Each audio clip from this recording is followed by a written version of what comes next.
Listen here, girl. I know you think it's a game, but it is absolutely not. Okay, this is the energy supplement from Just Move Supplements. That's right. It's damn near all gone, girl, and that's because I had to get that energy up so I can complete the workout, so I can give y'all this bottle, this transformation, get into it, okay? And I'm done working out now, so that's why we're moving on to the protein shake. Oh yes, it's already in there, girl. It's already made right here. This is the mixture of the banana pudding, the chocolate cake, and the buttercream cupcake. And you really want to be fancy, you can go ahead and add that blueberry muffin if that's what you want to do, girl. But for me, it's these three right here, okay? You put that with some almond milk, you mix it all up in honey, okay? Your muscles have gained life, new energy, agility. Get into it, okay? Just Move Supplements. Thank you very much. Hold up, Chief. Okay, don't forget about that TLC NutriBurst to get that multivitamin probably, because we all need a little extra. And child, if you want that sea moss that go down smooth, don't come up rough, okay? Get into the TLC Nautica sea moss. Yes, get that from me. And child, if your stomach hurt and you need to move some things around so you can be free, okay, go ahead and get that ISO tea down below in the description box. Get it all from me. Come on in, come on in, come on in, not come on in, not come. Sorry, y'all know I'm weird, whatever. Hey everybody, what's up? It's your girl BondyBlue. So let's go ahead. Hey everybody, what's up? It's your girl BondyBlue. Okay, follow me on Instagram and let's get into the video, right? Hey everybody, what's going on? Hi. I'm here, girl. What's going on? How are y'all doing on this Good Friday? Okay, we're about to get into the weekend. It is cold. It is rainy. Yuck.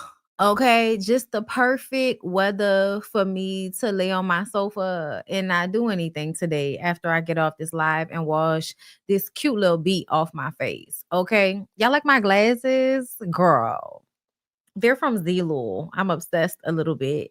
I hate the fact that I feel like I'm entering this old auntie bitch era of my life to where I'm about to start wearing all of these like eclectic glasses, bitch, when really I'm like low key, you know, like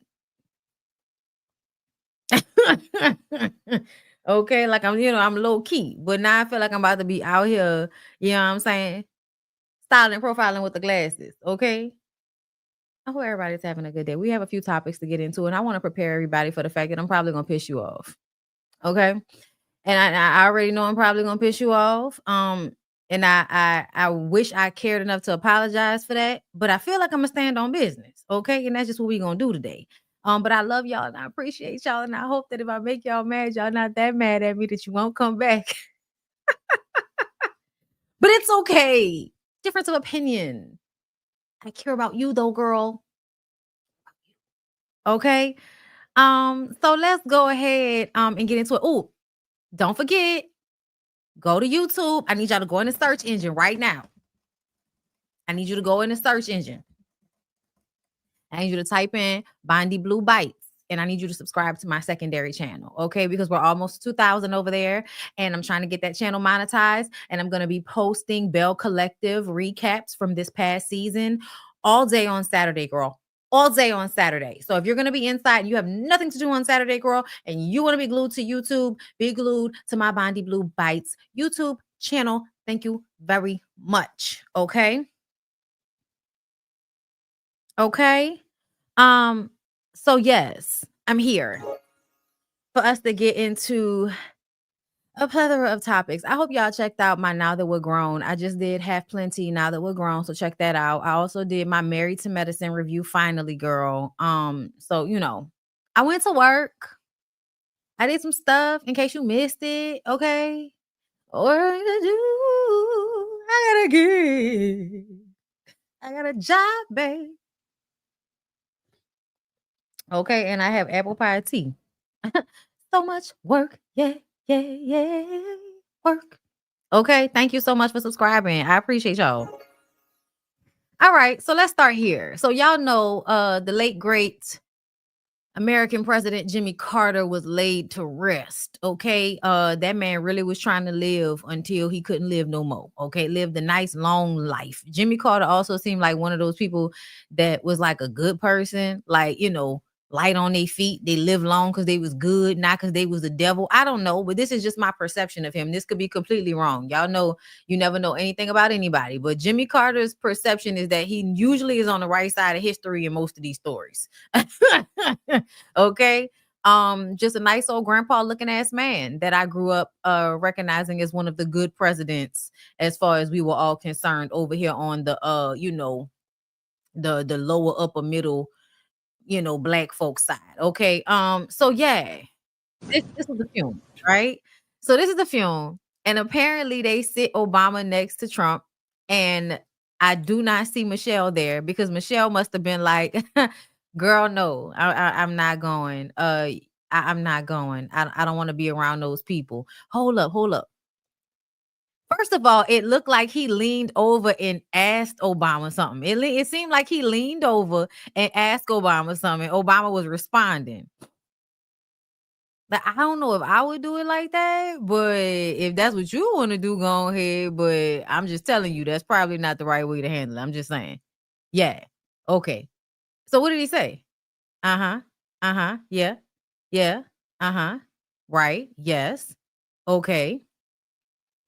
Yeah. Yeah. I mean, that sounds about right. Like, I don't know what's going on in this conversation, y'all. I'm just looking. Okay, then they open the book. All right, to me, this right here is fake. Obama is opening the book and looking at it, but they're not talking about what's in the book. He's literally having a conversation with him where it's like, I need for them not to be worried about what we're talking about. So we're gonna act like we're talking about what's in this what they call it, y'all? The book at the funeral with all the pictures and everything in it, like the program. The program. He's looking at the program and all of that, and he's pointing at the program. They're having a conversation. It's not about the program. However, whatever conversation they are having, Trump is not on defense. And he's saying something, look, making jokes and shit. Look, George Bush is like, why is Michelle not here? They know I only come to these events so that I can sit next to Michelle. Yeah, I'm gonna tell y'all something. George W. Bush is aging. I was watching Erica De Niro. She not lying. She said that nigga's aging well. I'm like, he is. Okay, he's absolutely aging well. Let me tell you something.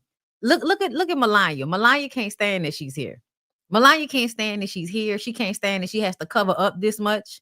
Like, she's upset about all of this. Like, she had to put her hair in this weird ass side ponytail. Like, so not her steez. Okay.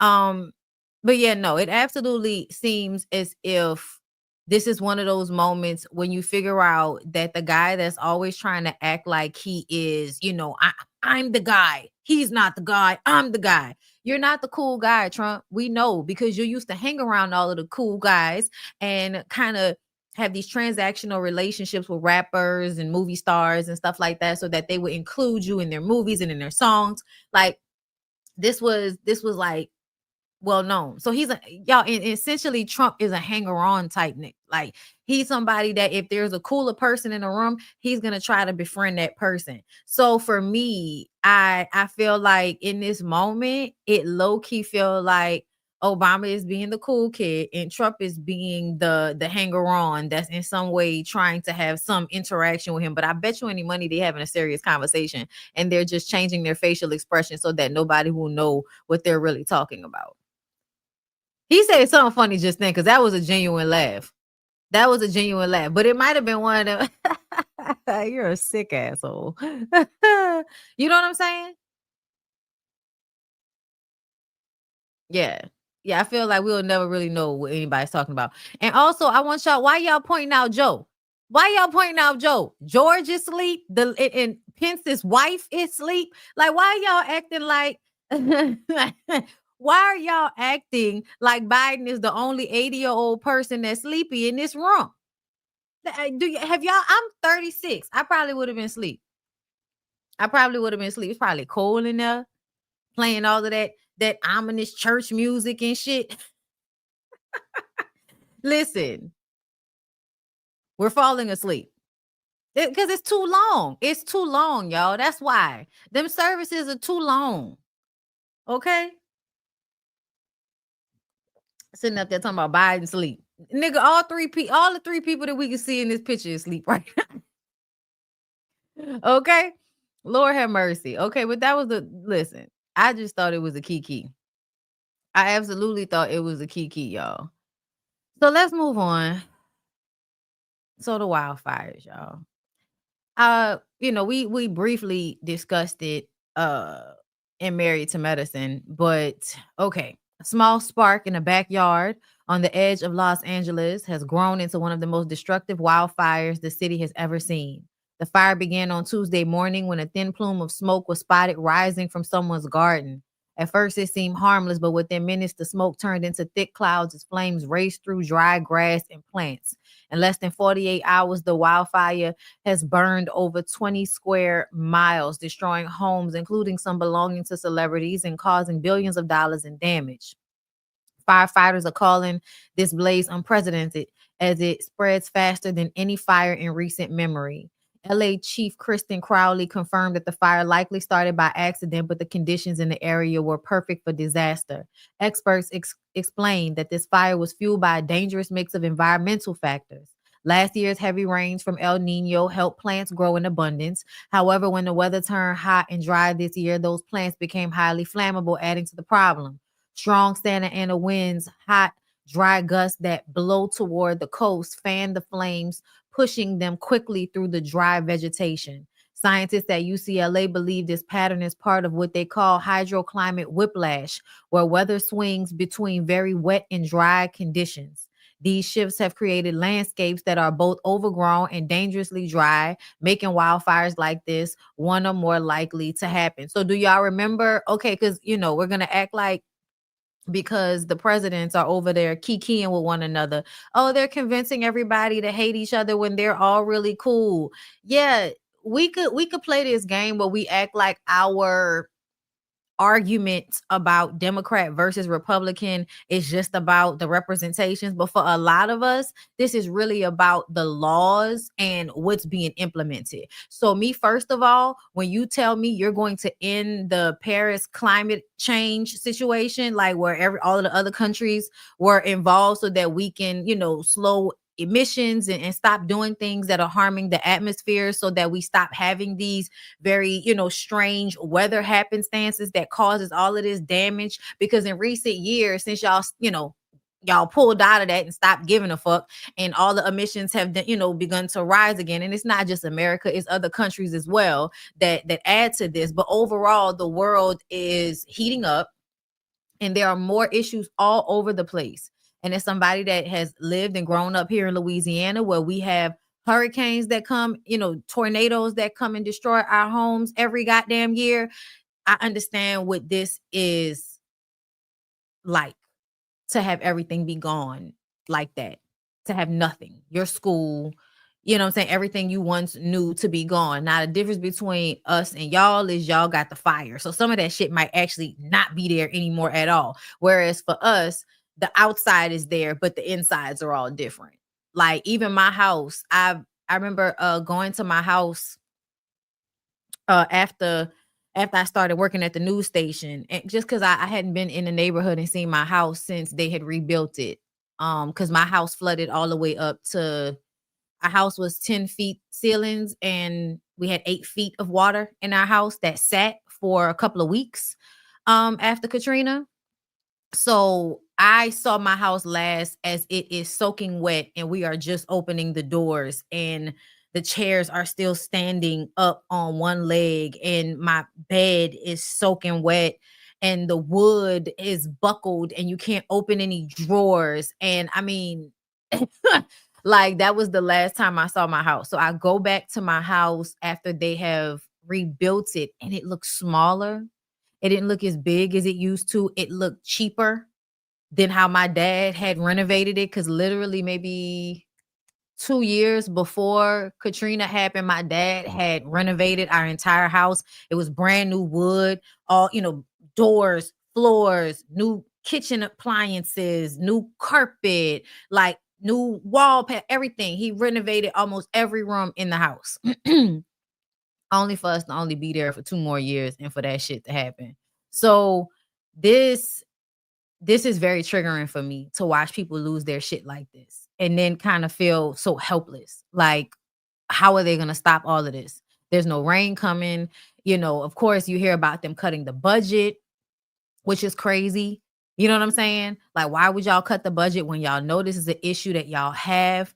But it's the same thing that goes on down here. The insurance companies, everybody was talking about, all the insurance companies left right before this.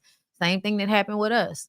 Right after the last tornado, all of the insurance companies just up and disappeared, and we had to go and find the one that was charging us out the ass for insurance. So I personally definitely understand this on so many levels. As somebody that went through this right as they're entering their senior year of high school, losing everything, and then as an adult having to deal with being displaced because the neighborhood, there's no electricity, there's no water running, you have a hole in your ceiling. You have to figure out a way to fix all of this and come back into your house, and then how much it takes to take care of your family when you're not home anymore, how much it takes to eat and live when you have to wait and find out the insurance company. Like, it is extremely, extremely triggering. And I feel so bad for everybody who is dealing with this. And I feel like this is way more than just celebrities. And I think it's crazy for people to even think that. And even if you want to say celebrity, so the fuck what? As I explained, the first person that I saw who lost their home and it just really hurt me was Ricky Lake. I told y'all this yesterday. Ricky Lake. And she posted more pictures of her house today, and just these moments of feeling like this was our little piece of heaven on earth, and it's gone. And I was so hurt because that's my dream. My dream is to have my beach house at some point. I have it tattooed on my arms because I am going to ensure that before I leave this earth, I have it. And so to know what it is to save money or live a long time with a dream of having something and to acquire it, and then to have something like this happen, like, it's just, oh my God, it's terrible. And I feel terrible for everybody that's going through it. And, I hope everybody is able to recover as quickly as possible. I don't know what this is going to mean in the future, but y'all, as they say, when there is blood on the streets, buy property. So they're of course thinking that this is going to push a lot of the regular homeowners, the people who aren't billionaires, gonna push them out of their homes. And then, it's gonna be, bought up by Zulu or whatever other, like, corporation wants to buy these houses so that you can have everybody renting instead of owning. Because of course the idea is to put everybody in a place of needing to work. Everybody needs to work, right? You take people's land and put them in rental properties. Like, you to me, I feel like what I'm seeing is them trying to turn us into indentured servants. The Amazon shit, all of that. Like, you trying to create towns for people to live and work. That's the indentured servitude. If anybody would read or just look at history, you will see that it is never good whenever you are getting everything from the same source, because they will then take advantage of you. They will exploit that fact. Back in the day, indentured servitude was something that happened to everybody, not just Black people, not just white people. It happened to everybody in different countries at different times. And this is how eventually this is no longer a thing, because this is what happens. You own the land. And this happened to the slaves after our after our ancestors were freed legally. A lot of them still stayed on those farms and worked the land. And so now it's for payment and it's for a place to live. But how does that work? If you are charging them more than they're making for everything, then they're always in debt to you. Therefore, they're always working off their debt. Therefore, they are enslaved. Because you provide everything. You provide a place to live. You provide the food. You provide whatever, the clothing. Amazon specifically. When I saw that Amazon now has a pharmacy, I was just like, well, there goes CVS. Walgreens gonna have to hold on tight. You know what I'm saying? And I don't like it. I don't like it as much as I appreciate getting my little 2-day shipping from Amazon. Them monopolizing in such a way is very scary to me. And now you place that with y'all having these fires that some seem like accidents, but then also some seem as if they're happening on purpose. Like, people are setting them. And usually whenever stuff like this happens, it's so that y'all can move people, you can regentrify the land. Even though there are rich people that already live there, it is still very highly likely that it will make it harder for people who already live there to come back and rebuild their homes if they have no insurance companies helping. And this is where FEMA and all of that is going to have to come, come into the picture and help. Okay, so LA fires estimate to cost over 50 billion in damages, making it the most expensive tragedy in the state's history. That's one thing. Okay. Where's the one that I just saw here? President Joe Biden announces that the U.S. government will pay 100% of LA wildfire relief for 180 days, spare no expense to do what you need to do. Now, I don't know what 180 days gonna do, but I definitely hope that the fact that that area is populated by billionaires, that they will aid in helping the surrounding areas, because your neighbor or the people in the neighborhood over from you that don't make as much money as you, not being able to put that money back into their neighborhoods the same way you can affect your property value. So we'll see. But that's not why FEMA was created. It was created to catch what isn't paid by insurance. I mean, but insurance won't catch these things because a lot of these people said that the insurance companies just up and left. So a lot of the homes may not necessarily be insured right now. If they go and count on FEMA, then they can get rid of insurance. I mean, that's what I'm saying. A lot of them may not even have the insurance because of that. Eldina, I believe, was yes. There are certain all black neighborhoods and stuff like that that that was harmed. And I just, I'm really, really sad about it.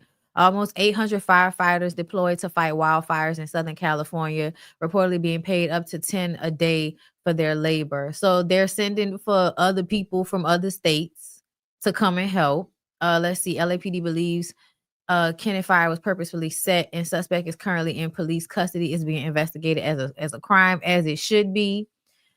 Here, Fox LA has exclusively obtained video of a man carrying a blowtorch in Woodland Hills, California, Thursday, not far from Kenneth Fire. LAPD says the man is in custody but can't confirm any connection to any fire by the suspect. Look, it look like the one black / biracial kid. Hey, all right, okay, white people, okay. Oh my God, this shit. Governor, I live here, Governor. That was my daughter's school, Governor. Please tell me what you're going to do. I'm not going to hurt him, I promise. I'm literally talking to the president right now to specifically answer the question of what we can do for you and your daughter. Can I hear it? Can I hear your call? Because I don't believe it. What do you mean you don't believe it? What do you mean you don't believe it? See, this was very performative to me. And as I see Claudia, I didn't see Claudia's comments when I first saw this. She's a MAGA attorney and went on Fox News after, did all this performative crap for clout. That's what it seemed like to me.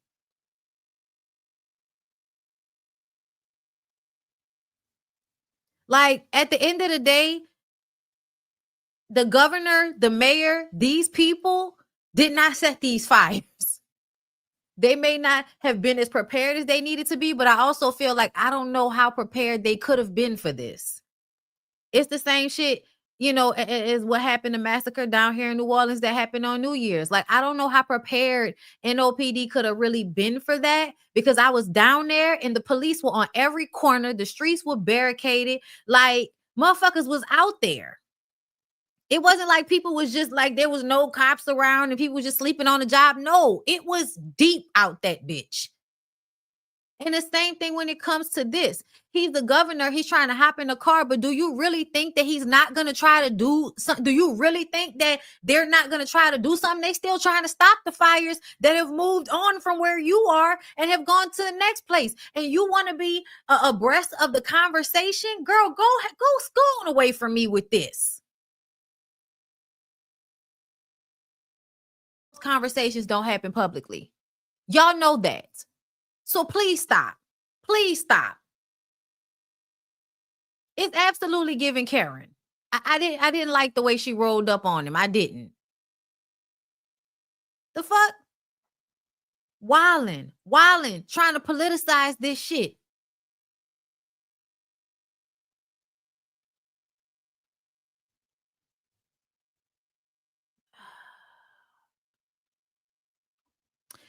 Well, y'all see, Donald Trump sentenced to no penalty and hush money trial won't face jail time, but will still be considered a convicted felon. Well, I guess that doesn't matter, huh? If he can still be president, him being a convicted felon doesn't fucking matter. Oh, Lord, y'all. Either way, I'm definitely sending my prayers and my good energy and whatever I can give. Okay, because y'all know I ain't got no money. But I love y'all, California. And I really hope that things can be, first of all, that all those fires can be put out, but also that, you know, the getting things back to normal can start to happen as quickly as possible. Because what does happen after this is there's a boom. So now y'all know that once they get those fires out, and they'll get the fires out eventually if they haven't already. Once they get the fires out, there's going to be a huge rebuilding process that's going to take place, right? So once everybody starts to rebuild, you know what that's going to take, right? Supplies. Do y'all remember what happened the last time Trump was in office and people needed supplies and they couldn't get it because of tariffs that he put in place? So it became more expensive and harder to rebuild homes in certain areas that had dealt with tornadoes and other natural disasters during the time frame that he was a president. Do y'all remember that? It was so hard to get fucking wood. Planks of wood were expensive to get. So yeah.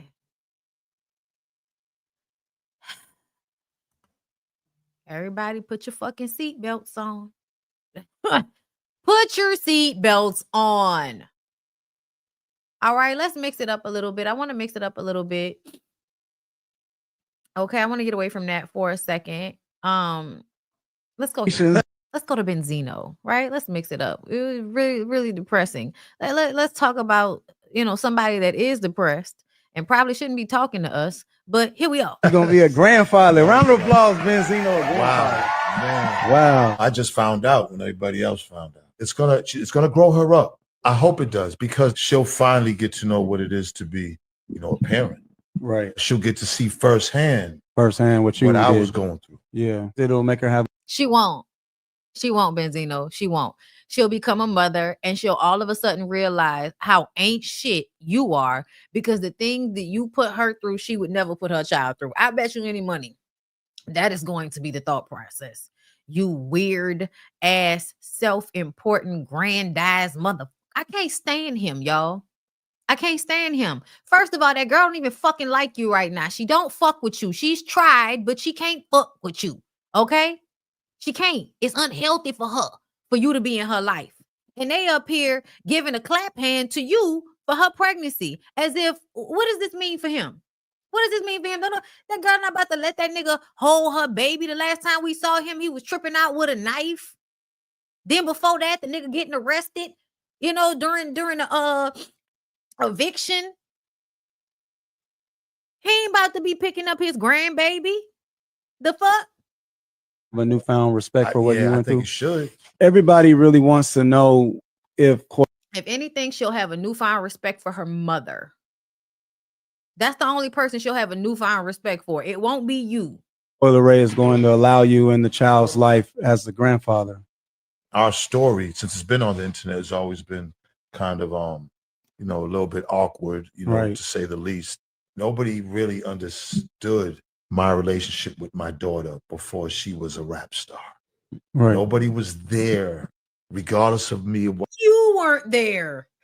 Sorry. She's gonna be a. I'm sorry, y'all. Also, Trippie Redd looks like a lesbian. Is it just me? I was like, she having a baby with a bitch? Listen, it's been done. It's been done many a time. But I absolutely, and I like Trippie Redd. Trippie Redd got a song that I like a lot. The death song, You Gonna Die. You gonna die. Yeah, I be liking to work out to that shit. What it mean? You gonna die. Yeah, that nigga's a lesbian. I'm sorry. He look like a lesbian. Child. He looked like a girl named Christian. Okay. Like you thought he was a stud too. Girl was like, when she had a baby with a stud. Yeah, you ain't never watching that grandbaby, my nigga. Nuh-uh. So let's go.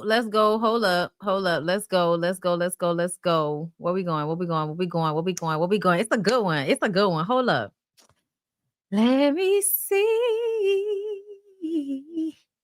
I thought I just saw the one that I wanted to go to next, y'all. I'm sorry. I know I'm just scrolling all over the place, but I want to make sure I hit certain things before we get to the bigger stories, right? Hold up. Let me refresh. But yeah, Benzino not taking care of that grandbaby. Go to hell. Okay, so here. Megan Thee Stallion granted a 5-year civil harassment restraining order against Tory Lanez. I haven't been at peace since I was shot. I mean, I feel like I haven't been at peace since she was shot either, as it pertains to this story. All of y'all free Tory, he didn't do it, she lied hoes that show up in every comment section on every post that has anything to do with either one of them. Y'all are exhausting. Y'all are real exhausting, and y'all be all over the place, and it's real annoying. Like some of the main comments are, I wish she would leave him alone. Like, bitch, he shot her. Are you okay? And I wasn't speaking on this because I was waiting for more to come out, because to me, whenever somebody is saying shit like this, is because there's been continued things that have been happening. Okay. So as previously reported, Megan filed for a restraining order against Tory Lanez last month, accusing the jail rapper of harassing her through third-party online bloggers who Mr. Peterson employs to spread defamatory statements. The petition stated that even from behind bars, Mr. Peterson continues to terrorize Miss Pete.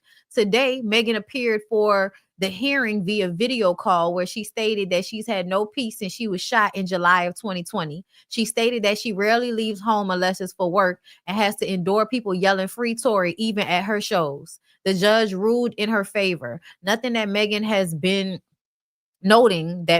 been a victim to a ripple effect that normally follows violent acts like the shooting she was subjected to.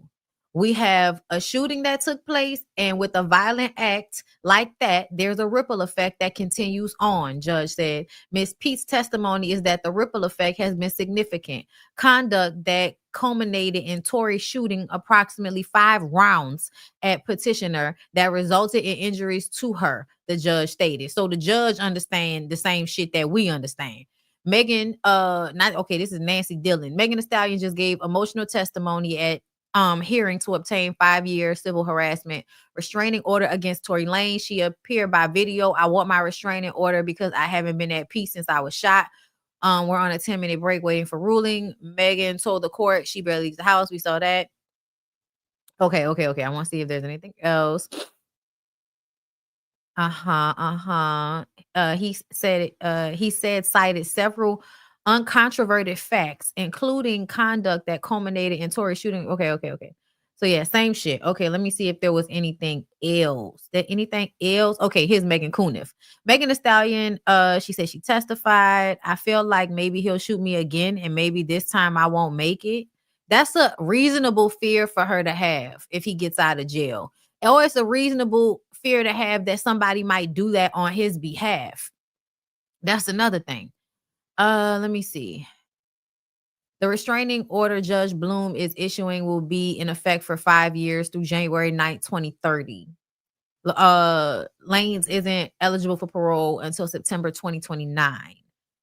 The court does believe that the facts in this matter show both unlawful violence, a threat of violence, and a willful course of conduct that seriously harasses the petitioner and serves no legitimate purpose. I'm signing the order at this time. So the judge said, yeah, he doing too much. That's what the judge seemed to have said. Okay. And somebody said that Megan Kuniff went on live and said that he was doing other shit.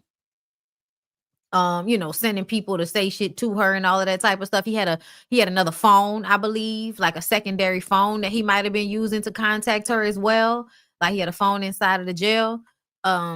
So yeah, there was other stuff like obviously going on behind the scenes where he's still obsessed with her, and that's not a surprise to me. I feel like you could tell that he was obsessed with her based on the CD, the album that he came out with right after the shooting happened. A lot of it was about the shooting. And if anybody actually listened to it, like a lot of y'all claim that y'all did listen to him, y'all claim, a lot of y'all free Tory people, y'all claim y'all are such a fan of his. But if you had listened to that last album, it was very obsessive about her. Also about being apologetic, but then also about shaming her and making fun of what he did. Like, if you really listen to the music, it's showcasing his mental. He's not okay. Like, he's never been okay.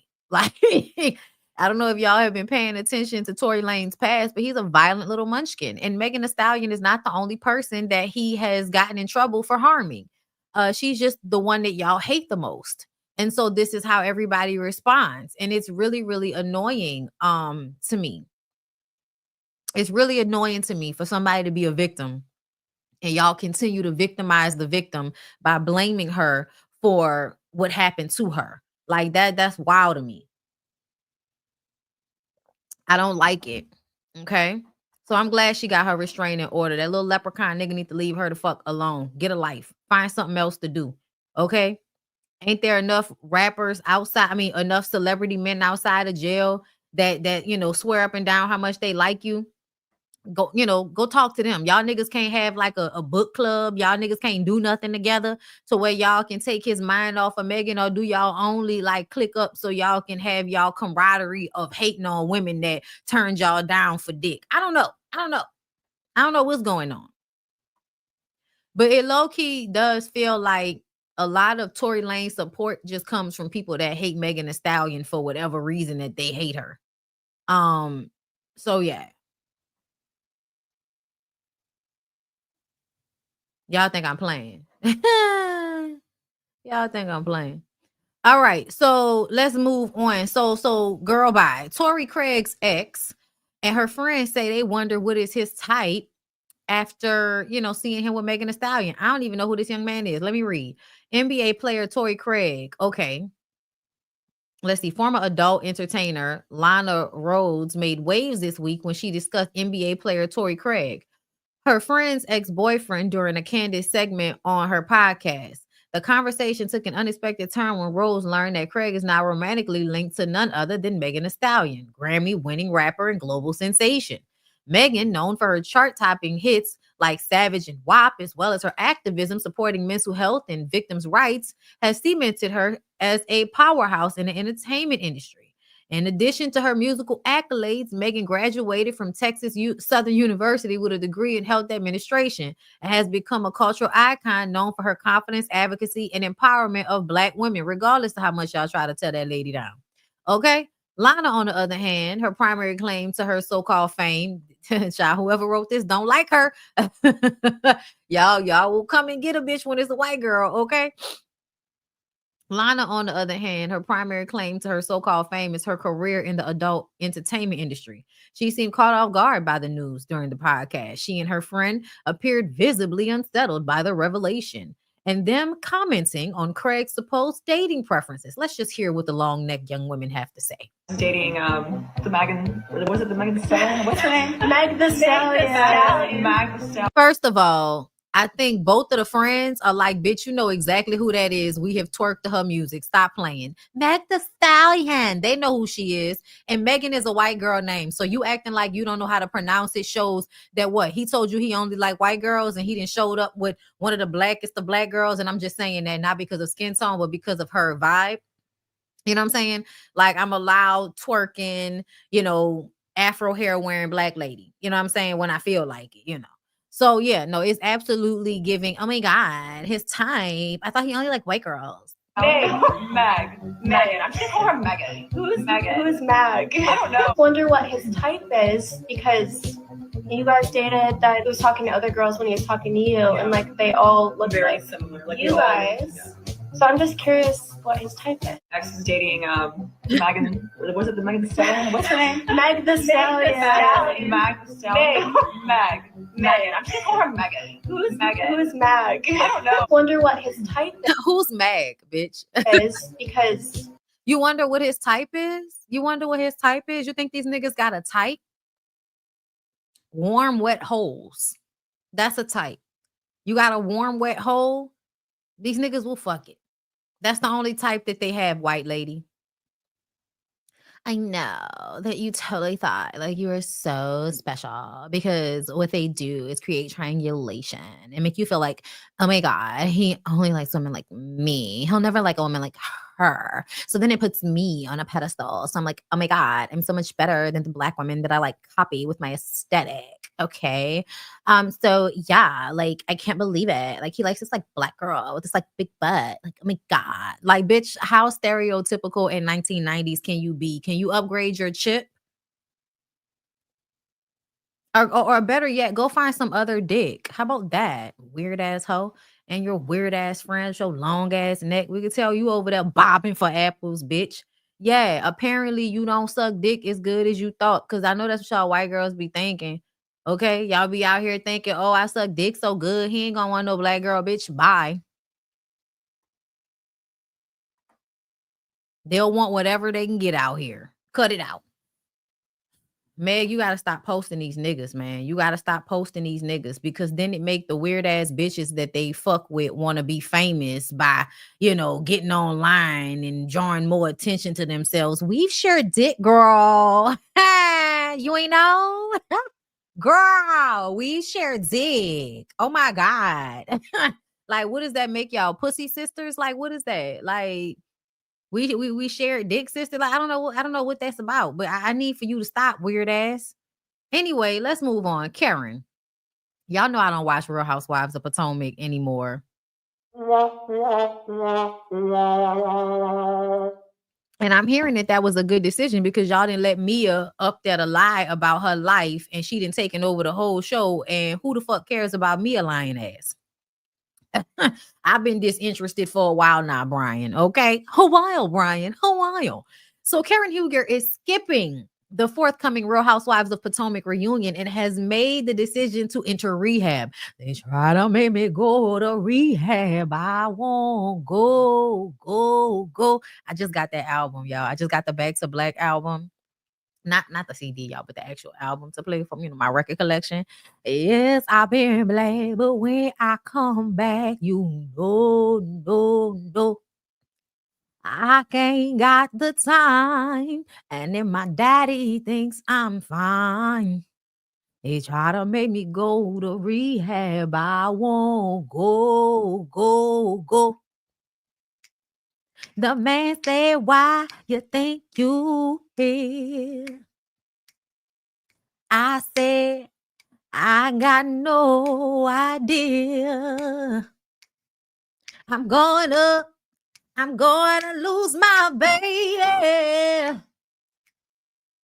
So I always keep a bottle near.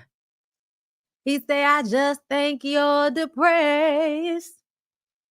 Listen, I ain't about to do all this, but I love me some Amy Winehouse, girl. When I tell y'all my freshman year of college, that album got played the fuck out in Atlanta. Oh, girl, I'm sorry. Karen going to rehab. She needs to go to rehab. You need to go to rehab. Oh, alcoholic can't hold your liquor, can't get a car to come pick you up, asshole. Sitting up there acting like you ain't do what you did. You did that shit. I don't care about this seating chart. Her manager, Ryan Tresdale, explains her absence in the statements of people. Oh, so you're trying to make sure that you don't, get your ass handed to you at this reunion show. When really they probably wasn't going to talk to you for that damn long. You probably was going to get the beginning of the show where they make a few little, comments. And then at some point they was going to have like a full segment on you and your DUI and the women having their opinion on that and what was said during the show and all of that. But they wasn't going to stay on you that long because they got to talk about Mia and her baby daddy and or ex same. Girl, I don't know what's going on. I don't know what's going on. I'm not going to pretend I don't care. But I'm sure they were going to focus on that as well. Yeah, it's giving coward. It's giving punk. Okay? It's giving you scared, bitch. You scared. You scared, oh, you scared. You scared. I'm a punk, say it.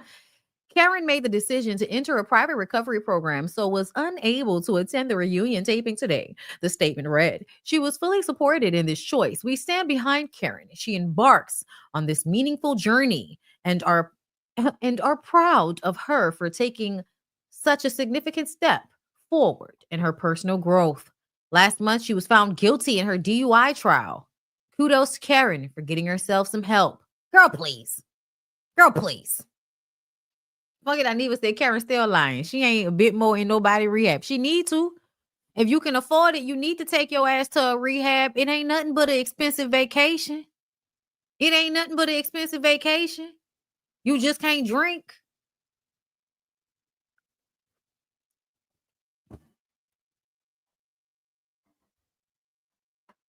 That look boring. Let's move on. Girl, what Shirley Ross said? I'm fortunate. The man that I am married to, Senator Vincent Hughes, 7th Senatorial District of Philadelphia, he has his own life. I have my own life. He has his own real career.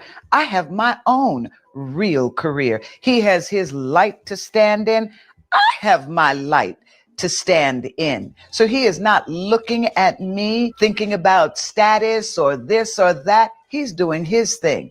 I get to do my thing. We also live in separate places. When I go to see him, love to see him. When it's time to leave, bye-bye, see you soon. I'm telling you, life is good.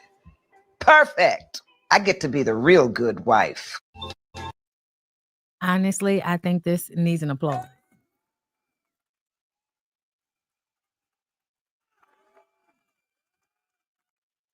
I love this. I love this. I think we need more examples of healthy marriages, healthy relationships that don't reflect a status quo that obviously does not work for a lot of people. Okay? Because a lot of us would love to just, listen, I don't need no other dick. I'll come by. But we can't share a house. You're too dirty. I'm not about to be cleaning up my house after you every fucking day. I'm not doing it. Also, I don't need you to have it in your mind that I was going to do it so that you don't do it. No, I'm not going to be there. If you want it done, you need to do it and vice versa. Okay? I think they have a great arrangement, especially when you know how old people work. When you know how old people work, you know that is the perfect arrangement. And a lot of old people live in those exact type of arrangements. Child, ain't nobody about to be out here pretending for y'all. Get the fuck out of here. Stop worrying about what's going on with me. Worry about what's going on with you. Are you happy in your situation? Oh, okay then. What we talking about? Because see, I think the only reason a lot of people don't be so judgmental to somebody like Cheryl Lee Ralph is because y'all know that she stands for that, I backhand slip. Y'all remember how she talked. Singing is not a guarantee to a future. Singing does not pay the bills. Singing does not put food on the table. Singing does not guarantee any type of career, even if you have got talent. Mama, do you know I could sing? Yes, your daddy could, and he died still trying to make it. But what does that have to do with me? Sorry. I'm sorry, y'all. I had to run the whole thing for y'all right quick. But y'all remember that. And y'all remember her on Abbott Elementary. Y'all not about to play with this lady. That lady said, I'm going to live my life the way I want to live my life.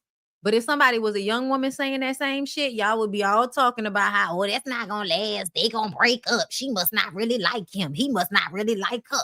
Y'all make all of these grand assumptions about people's relationships because they don't look like the codependency you expect for it to look like. Hello? I like it. It's cute. I'm here for it. They look happy. Continuing on. Oh, girl. I read this. I feel like Brooke got to be good and tired of people taking advantage of her. Y'all been taking advantage of Brooke since she was a child. Brooke Shields opened up about a traumatic experience with a surgeon who performed a vaginal rejuvenation procedure without her consent during a planned labia reduction. So she went to get the roast beef cut. And this nigga went in there and tightened her coochie. Shields described feeling violated and likened to the act to a rape of some kind. And I agree. You know why? Because he did that for whatever man that she's with. That's what that was for. Do y'all remember on Married to Medicine? Y'all remember on Married to Medicine? Dr. Jackie talked about that. She said it's the mother-in-law incision is what they call it. The mother-in-law incision. And because back in the day, I guess the mother-in-law would be the one who would help you have the baby. So she would put that extra stitch in there, the mother-in-law stitch. She would put that extra stitch in there to tighten the vagina for her son. The mental of that. The mental of that. Yes, the mother-in-law stitch. Yes. That shit. Jackie talked about that. And it just kind of makes me feel like, do you know how crazy it is for everybody to feel like whatever is going on with a woman, it needs to be done for a man's benefit? I can't even go and get my labia cut down so I can not wear underwear all the time without feeling uncomfortable, without somebody thinking that there's some man that my coochie needs to be tightened for. I didn't ask you to do that, sir. I have an issue. I have an issue. Oh, yes. Oh, yes, girl. Patriarchy has no gender when it all boils down to it, because there are way too many women that are willing to be soldiers for some of this shit that really, girl, why would you even be thinking about that? For that to even be a common occurrence at some point. For, you know what I'm saying? Like, what the fuck is going on? As if it's not going to tighten back up. My sister just hit me to this and I was like, what the fuck? Yep. Like, to me, that's wild. That's wild. It's wild. I feel so bad for her, and I feel like she should absolutely sue and try to get her money from these people, because what is going on with you? I would wonder what else you did to me while I was sleeping. Like that's very bothersome. That would be the next thought. You did a procedure I did not ask you for. Now I'm wondering what else you might have done to me while I was under anesthesia. Yeah, I would be suing. Sue.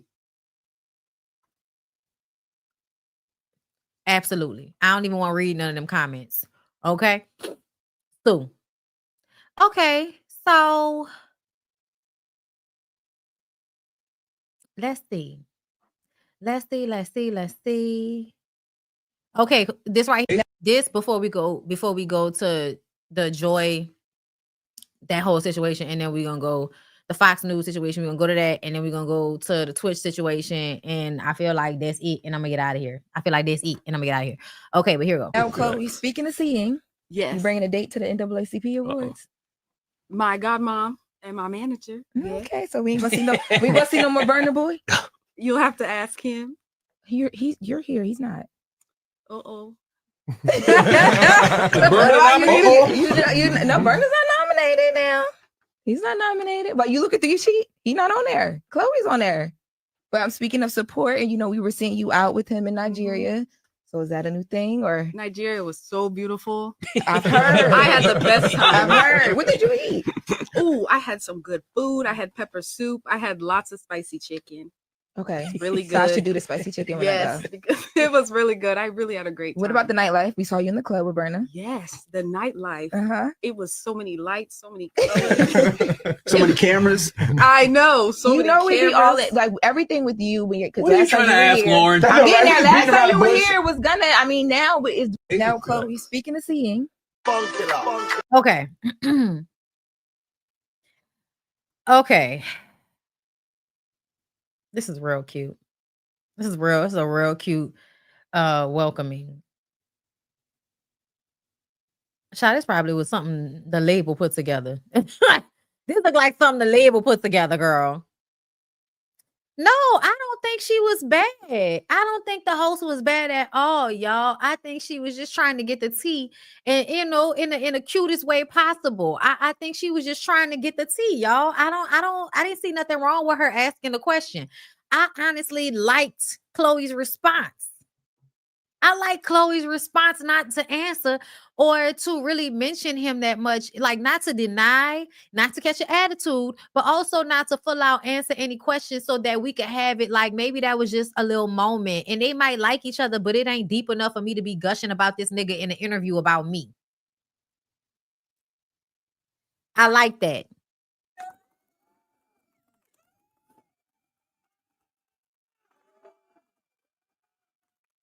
I like that. I like how she handled that. She said, uh-oh. It was cute. I liked it. I like the way she handled it because it's about her. Okay. And I feel like you had to know that people were going to ask you about him. So the fact that she had how she wanted to answer ready and it was cute and it was classy. I like that. That was real cute, Chloe. I like the way you responded to that, girl. That's why I saved it. I was like, oh, all right. I like her response, girl. That was real cute. All right, let's go ahead and we're gonna like the video and take a little break. And when we come back, we're gonna get into the Fox News situation. Anywhere you go, you belong. Anywhere you said, anywhere.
All right, we're back. Yes, I hope y'all added to my massage fund.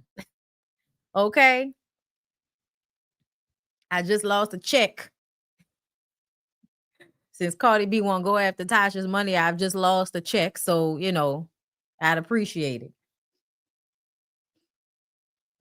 But anyway, so let's get into this whole situation with Fox Sports. All right.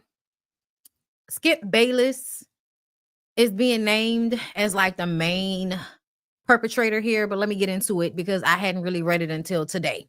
Okay. So hairstylist Nushin Faraji alleges she was forced to endure a misogynistic, racist, and ableist workplace where executives and talent were allowed to physically and verbally abuse workers with impunity from 2012 through 2024. I'm going to just tell y'all off rip, I can absolutely believe what she's saying. As somebody that worked in the news industry, that knows how a lot of this works as far as like your HR really being the assistant to the boss. So whatever you go to them and talk about, they basically go tell whoever you complained about, they go tell them what was said. And now you're getting reprimanded for what you said to the HR people. So yeah, like when you worked in those types of environments, I feel like that people are sometimes going to get away with sexual harassment. I've been sexually harassed on the job. I think almost every woman I know has been at one point or another. Either somebody felt your ass, showed you something that was explicit, said something to you that was explicit, flirted with you in some type of way, made you feel uncomfortable. Either way, almost everybody I know, almost every woman I know who worked in corporate America has dealt with that at some point or another. Okay. And sometimes you don't say shit because you cool with the people and you don't want it to blow up, even though that's not the energy you want from them. But you also don't want to get them in trouble. So yeah, I definitely have been in situations like that and understand that. So that's another reason why when we talk about some of these stories, I'm more equipped to believe that it happened, because I've seen it happen over and over and over again, and nobody does anything a lot of the times.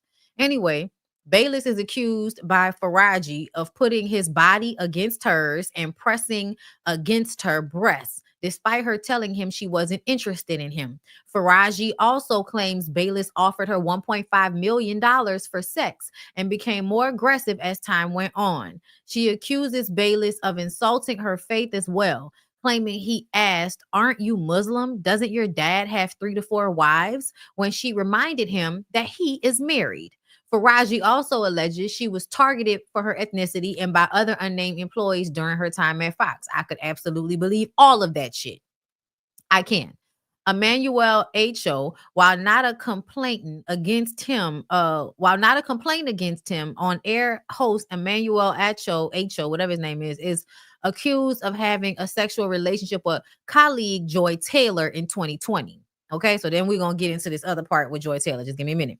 So Taylor, a Fox Sports host, is accused of insulting Faraji on a personal, professional level and telling Faraji to get over it when the hairstylist reported alleged sexual harassment by Fox Sports executive Charlie Dixon. So it wasn't just Skip Bayless, it was also one of the executives, Charlie Dixon. Taylor is alleged to have had a sexual relationship with both Dixon and H.O. at the same time. When Faraji approached her with concerns about the dynamic, the lawsuit states Taylor told her that she would simply report Dixon's misconduct to Fox Sports once he was no longer useful to her. So I wanted to talk about that for a second, because I know a lot of people got upset about that, but I was just like, honestly, how do you think women survive in these systems, right? So to me, it sounds like Dixon is somebody that's going to try you. Sometimes you're a woman that's like, I'm not fucking this old nigga. I want him to leave me alone. Please, I don't want to be bothered. And there's another woman that's like, okay, I'm already at this job. He's already going to sexually harass me. I might as well get something out of it. And because he did come at me sideways, I just let it happen. If he ever decides to fuck with me, I'm going to just say what it was, even though I played into it because I felt like it was more advantageous for me to just go ahead and give him what he wanted versus telling him no. That's what I think that's the reason why I think Joy Taylor had a relationship with Charlie Dixon. And I feel like she probably had a relationship with Emmanuel because she wanted him, because he was attractive. Charlie Dixon, a Fox Sports executive vice president of content, is accused of grabbing Faraji inappropriately. Faraji also accuses Dixon of entering a sexual relationship with Taylor and giving her the right to host Undisputed as a result. Yeah. Dixon was adamant that Taylor hosts Undisputed despite objections from Bayless. Faraji says, adding that Taylor told her directly that she was given the job because of her relationship with Dixon. What did I just say? Yeah, absolutely. Absolutely going to use this nasty old man harassing me to get the job that I want to get because, I'm okay with that. Does that mean that he's not sexually harassing the women in the office? Obviously not. Okay. Faraji alleges Taylor's then husband, and please don't get me wrong, I still feel like Taylor ain't shit for what she told old girl, but what she told Faraji about just get over it, like that's bullshit. Just because you can hold out your coochie and she can't, don't mean she need to just get over what happened to her just because you're okay with it happening to you. But see, here's the thing, and this is what a lot of times I want y'all to really understand about this shit. Regardless to whether the women are okay with it or not, the men are usually still overstepping boundaries that they shouldn't be overstepping in the workplace, period. Either way, let's continue on. Faraji alleges Taylor's then husband found evidence of the inappropriate relationship before divorcing her. She also accuses Dixon of paying off Taylor's second husband, former NBA player and coach Earl Watson, to stay silent about the matter. Dixon is accused in the lawsuit of firing an unnamed female employee for refusing to have sex with him and keeping his own wife on Fox's payroll so she would stay silent about his affairs. I believe all that shit. I believe all that shit. I'm sorry. It really don't take much for me to believe that men are moving like this in positions of power at some of these organizations. That's how they move. while Diaz is a behind-the-scenes employee at Fox Sports. So, for instance, I'm going to just say this. I knew an executive producer that I absolutely feel like rubbed elbows and was fucking one of her bosses. She still was good at her job, though.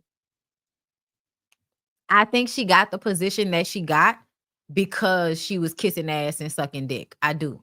But I also feel like if we was being real, she was working her ass off too.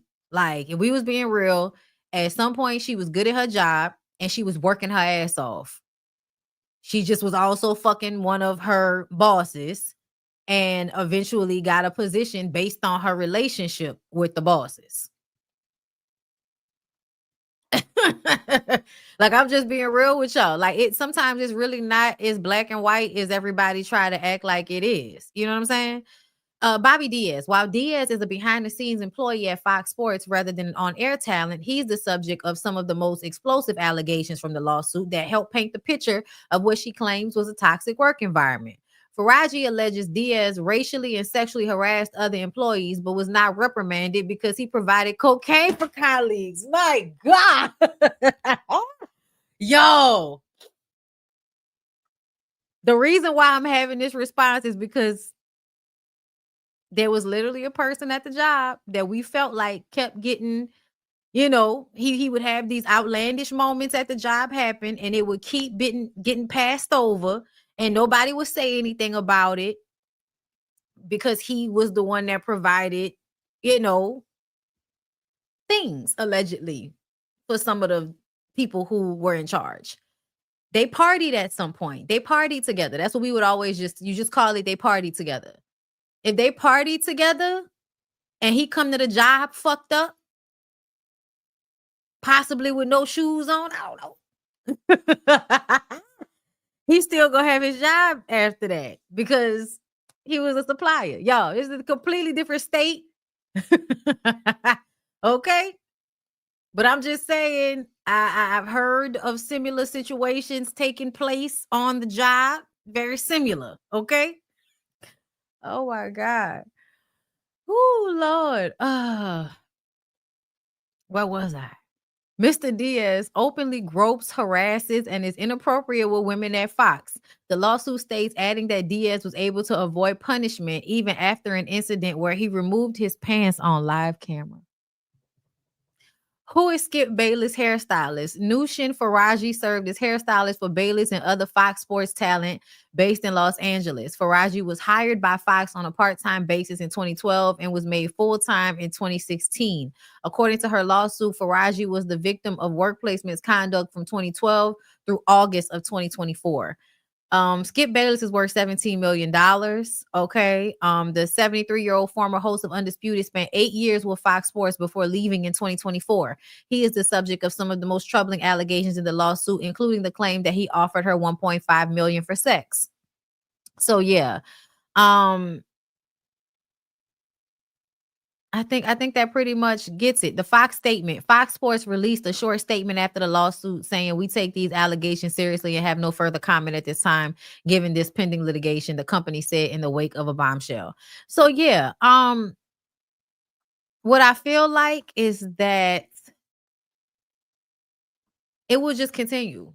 Like this system of how things work, you might get the old ones out, but there'll always be somebody else in the position that they feel like is more valuable than somebody else. And that person who knows that they're more valuable, if they're a man and they want to touch a titty or say something inappropriate to somebody, they'll be able to get away with it because in the system, they're in a hierarchy and they're more valuable than the hairdresser or whoever else.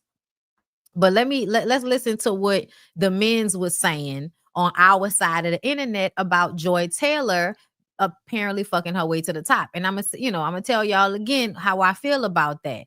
I feel like a lot of times women who get to these positions, they actually deserve the positions, but they probably would not get to where they get to if they weren't willing to give a little bit more sometimes, especially when it comes to television. What I'm capable of. And that big rack of hers that she showed off constantly.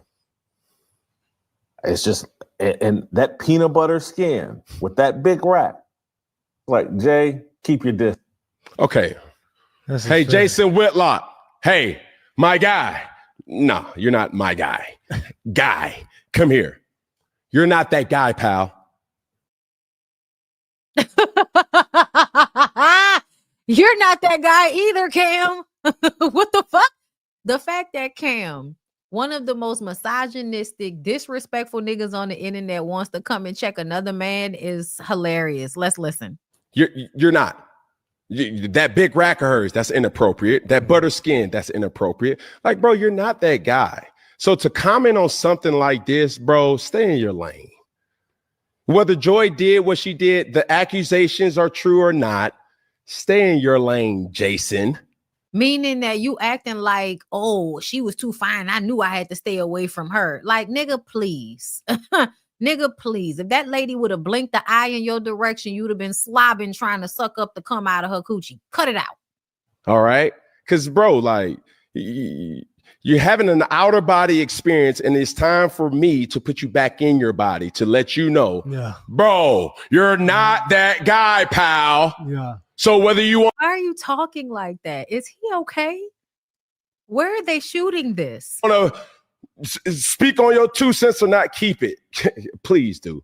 Because, no, it ain't that. But I wanted to ask you a question, too, for Joy Taylor. Not saying the allegations are true. But how would one move around in the industry now as a host to be taken serious, and for people like Jason Whitlock not to make these statements about them? Like, when I see you, it's like, oh, I know what she about. Let me say what I say. I remember having a conversation with my lady, and she brought up a point that I never really considered. Is there's a such thing as pretty girl privilege. Mm-hmm. But there's also a thing where you have pretty girl exclusion. Elaborate. You see what I'm saying? So like when you're a pretty girl, it's hard for people to take you serious because your physique looks a certain type of way, because your face looks a certain type of way. And that's just the truth. So they see you before they hear you. They that. Okay. And it's sometimes unfortunate because you can be a very attractive person, Joy, Molly, Jazz, multiple other, talent that's on ESPN and Fox. And what do you tell them? Just because you're a pretty girl, you're not qualified? Or if you do get this job, you only got it because you slept with somebody? That's bullshit. Yeah. That's bullshit. And no matter how you look, no matter what color your skin is, the job should go to the person who's most deserving of the job, no matter how you look. Right. So, and let's not forget, this is a TV job. So how she looks absolutely matters.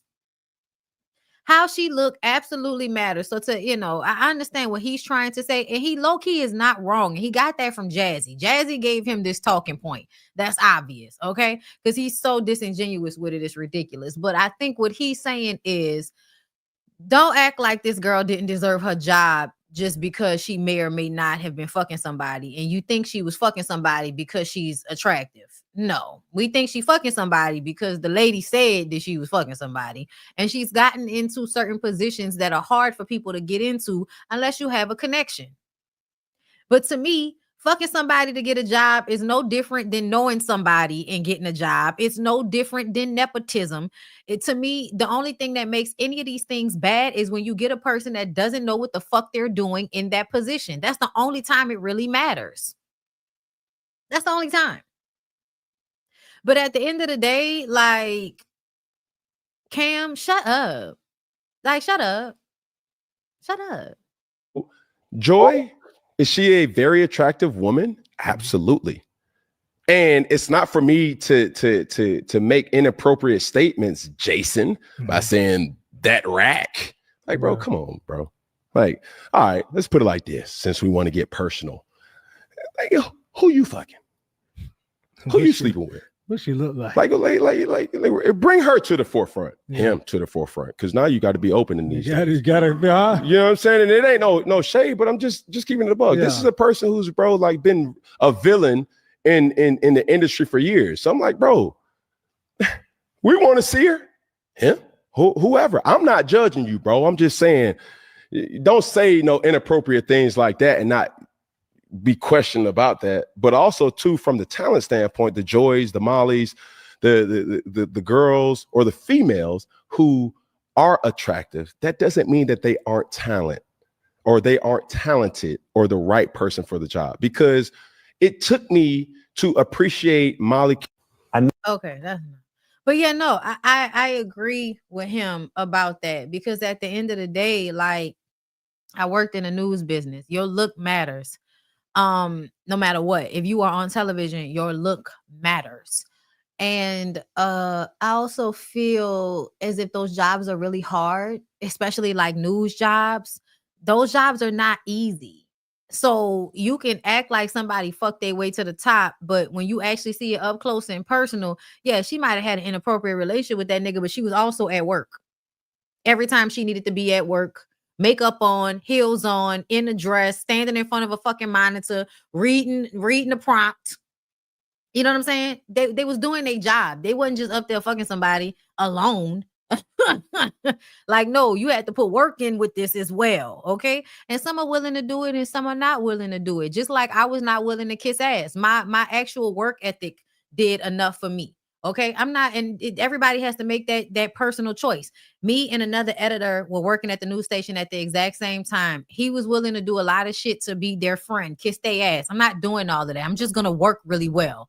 What they learned is they could always count on both of us. It may not get done right with him, but they can count on him to show up. With me, they know that for the most part, it's going to get handled.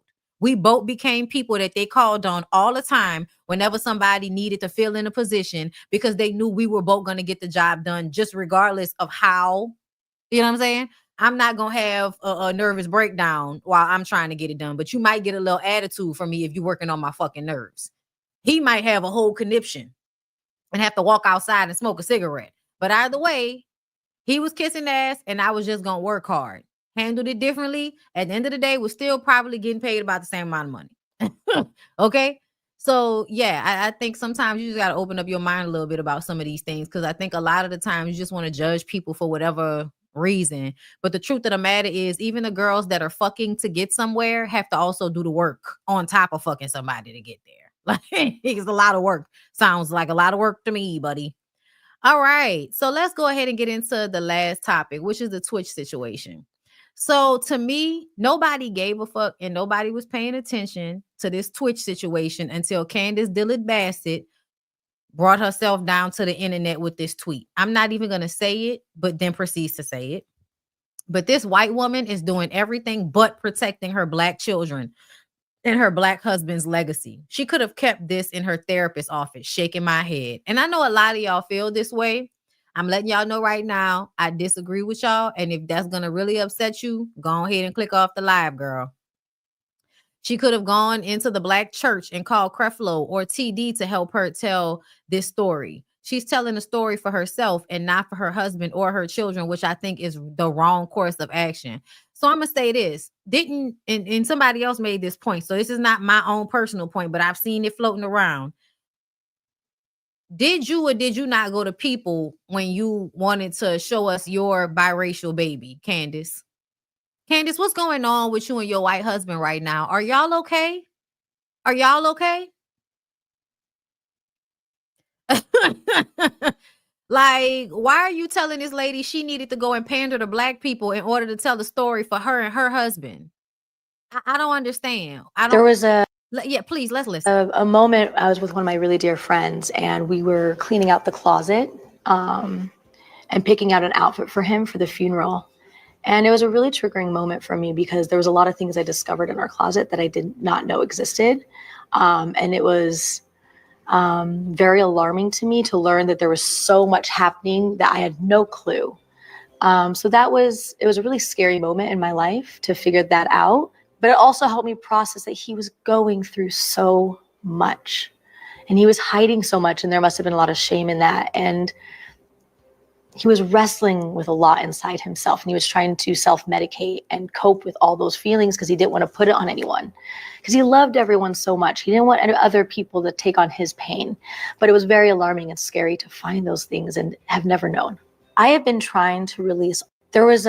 So I wish I heard the part of this that sounded bad, or when she called him an addict. But I didn't hear her call him an addict. Maybe it's in another clip somewhere.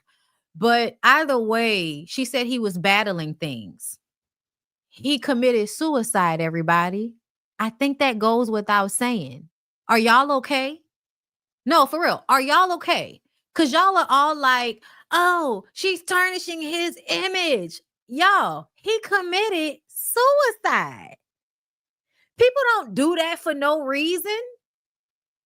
People don't do that because they're happy and they're content and they're smiling all the time. Like, that's crazy for y'all to respond like her saying just that. And I'm talking about just from this clip. We're going to get into the other stuff. But just from this clip, everybody is losing their damn mind. It's their private business. Well, guess what? Once somebody dies, it's no longer their private business. If he didn't get rid of his journals, if he left them to be found, knowing that he was going to unalive himself, guess what? He may have wanted her to go through them and find out what he could not verbalize to her. Because y'all know a lot of times people be wanting to tell their spouse the shit that they carrying, but they feel so much shame and guilt that they can't say it to him. So maybe he wanted her to find his journals so that she could understand. Maybe he would have wanted her to put the story out there to help people, because to me, y'all can say what y'all want to say, but I think a lot of Black people are triggered because what goes on in this house stays in this house. No matter what y'all are talking about, no matter what reasoning y'all try to cherry pick and make it seem like I'm misunderstanding, I ain't misunderstanding a motherfucking thing. I'm not misunderstanding a motherfucking thing. Y'all feel like things should be kept private. She shouldn't have told. And I feel like, why? Y'all are the only ones, people who are talking about this tarnished his image. Y'all are the only ones that feel that way. How do y'all know the kids even care? The kids probably wanted to know why their dad decided to commit suicide and leave them as well. Reading the journal entries to understand, as the wife who is now left with 3 children and 2 that aren't even teenagers yet, I imagine that lady was low-key pissed. It's not our business to know. That's cap. That's cap. None of this shit is any of our business to know. But how do we know about life and other people's stories if they aren't being told? And sometimes when people die, they can't tell their own stories. So other people tell their stories. People that were close to them. That is a common occurrence. It's a common occurrence for people to tell the story of the lives of dead people, child. It's low-key called history.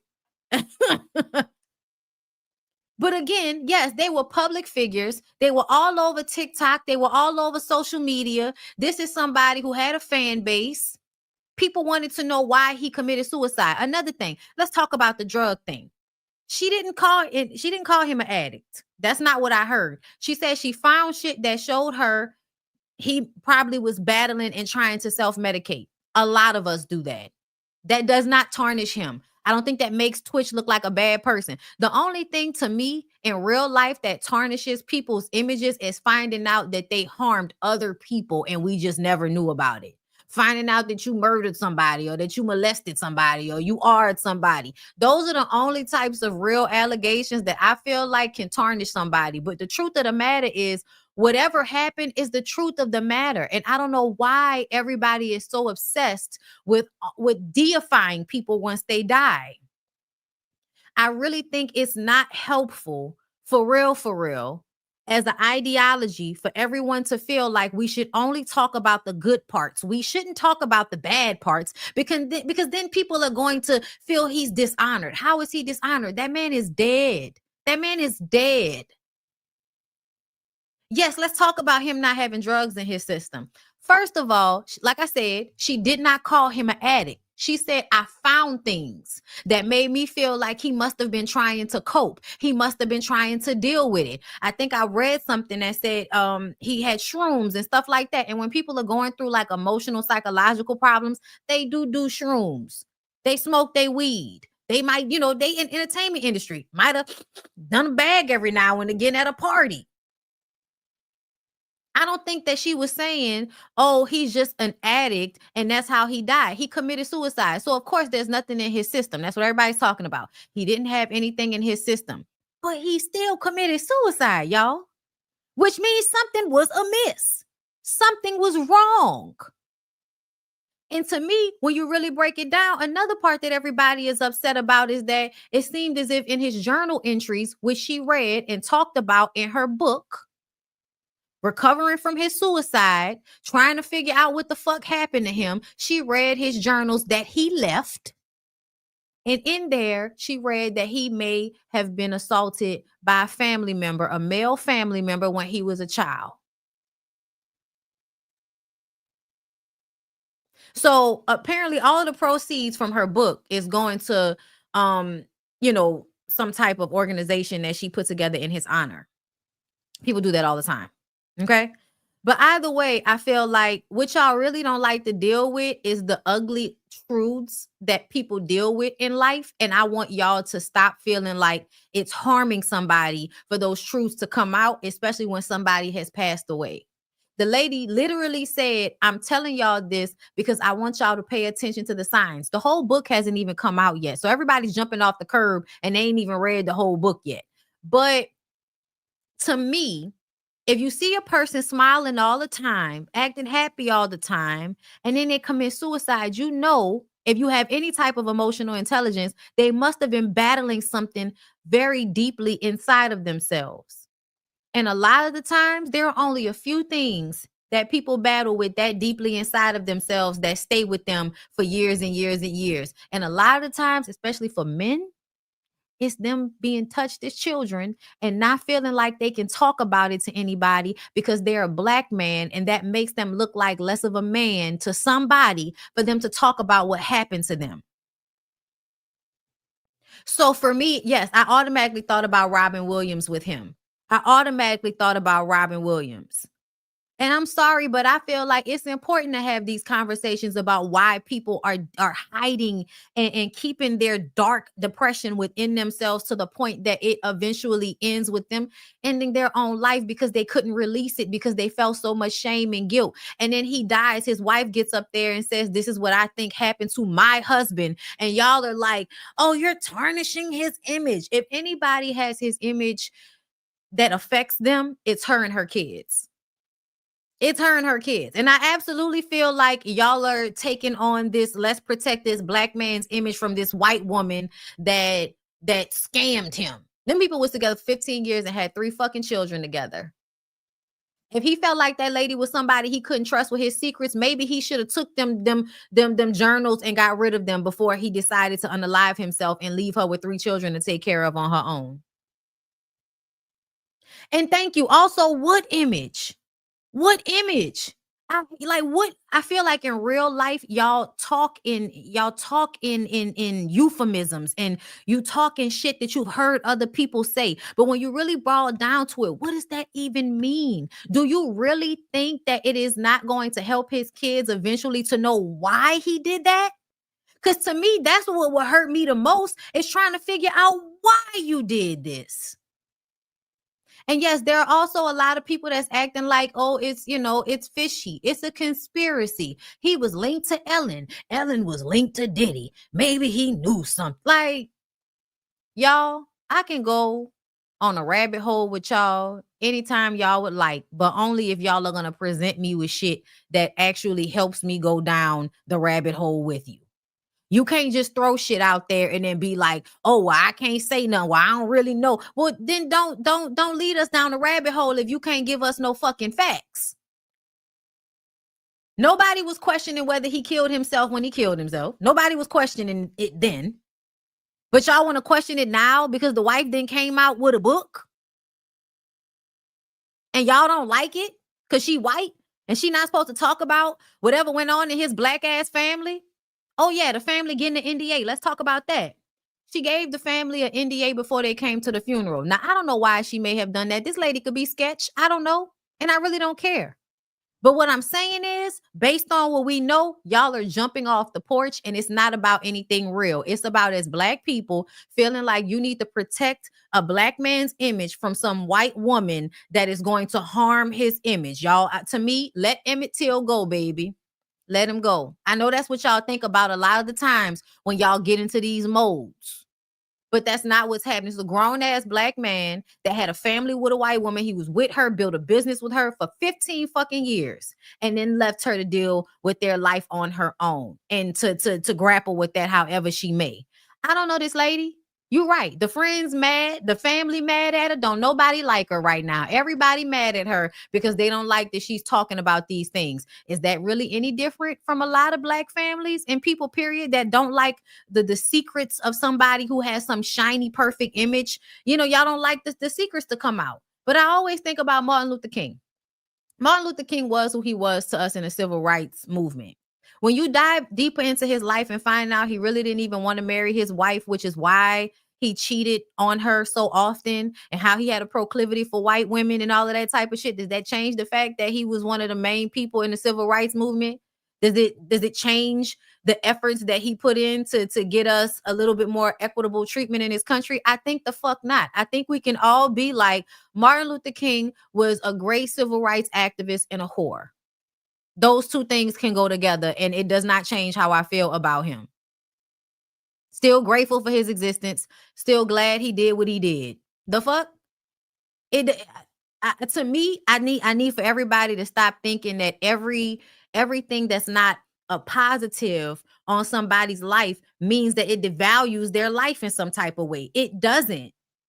Yes, people are complex and nuanced. And let's talk about people being complex and nuanced. How many of y'all have seen Black families where they really don't like the white woman that the Black man and decided to marry? And so there's a ostracizing that happens. Y'all might see him ever so often, but y'all ain't really cool with him and his wife like that. The funeral happens and she asked y'all to sign an NDA. The NDA could have been for a couple of reasons. She could have not wanted anybody to say anything about what they saw at the funeral, not want y'all to release anything on social media, because people like to go to their famous family members' funerals and take pictures and videos and put the shit on social media. She could have had them sign an NDA, so they did not do that.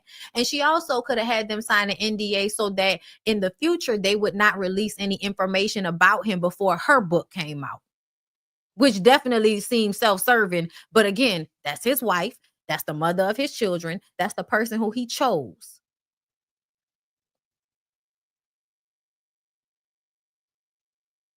I don't see how her saying that he was struggling with some things when he committed suicide, like I don't see that as the damaging the damage and a tarnish to his image that everybody is saying it is. I do not agree. I don't feel that way about it. It's not that big of a deal. Y'all know I smoke. People do drugs. Does that mean that they're bad people? No. And I feel like we were talking about this in the Discord, how y'all only do this shit when it comes to Black men. Because nobody says anything about how y'all talk about Whitney Houston.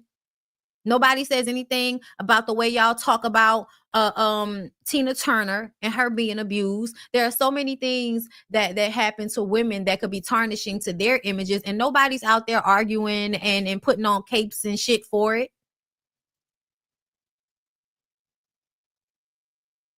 And I personally feel like her ostracizing their family, that's their family shit. I don't feel no way about that, because I don't know what's going on with that. But what I do recognize, if I read that something happened to my husband when he was a kid and y'all motherfuckers didn't do nothing about it and y'all knew about it, and I read it in his journal that y'all knew about it, I might not want my kids to come by y'all, because I might not trust that my kids are safe with y'all if y'all aren't paying attention to certain things. If y'all allow some type of abuse to happen to my husband, maybe y'all might allow some type of abuse to happen to my kids if they're in your care and he's not there with them.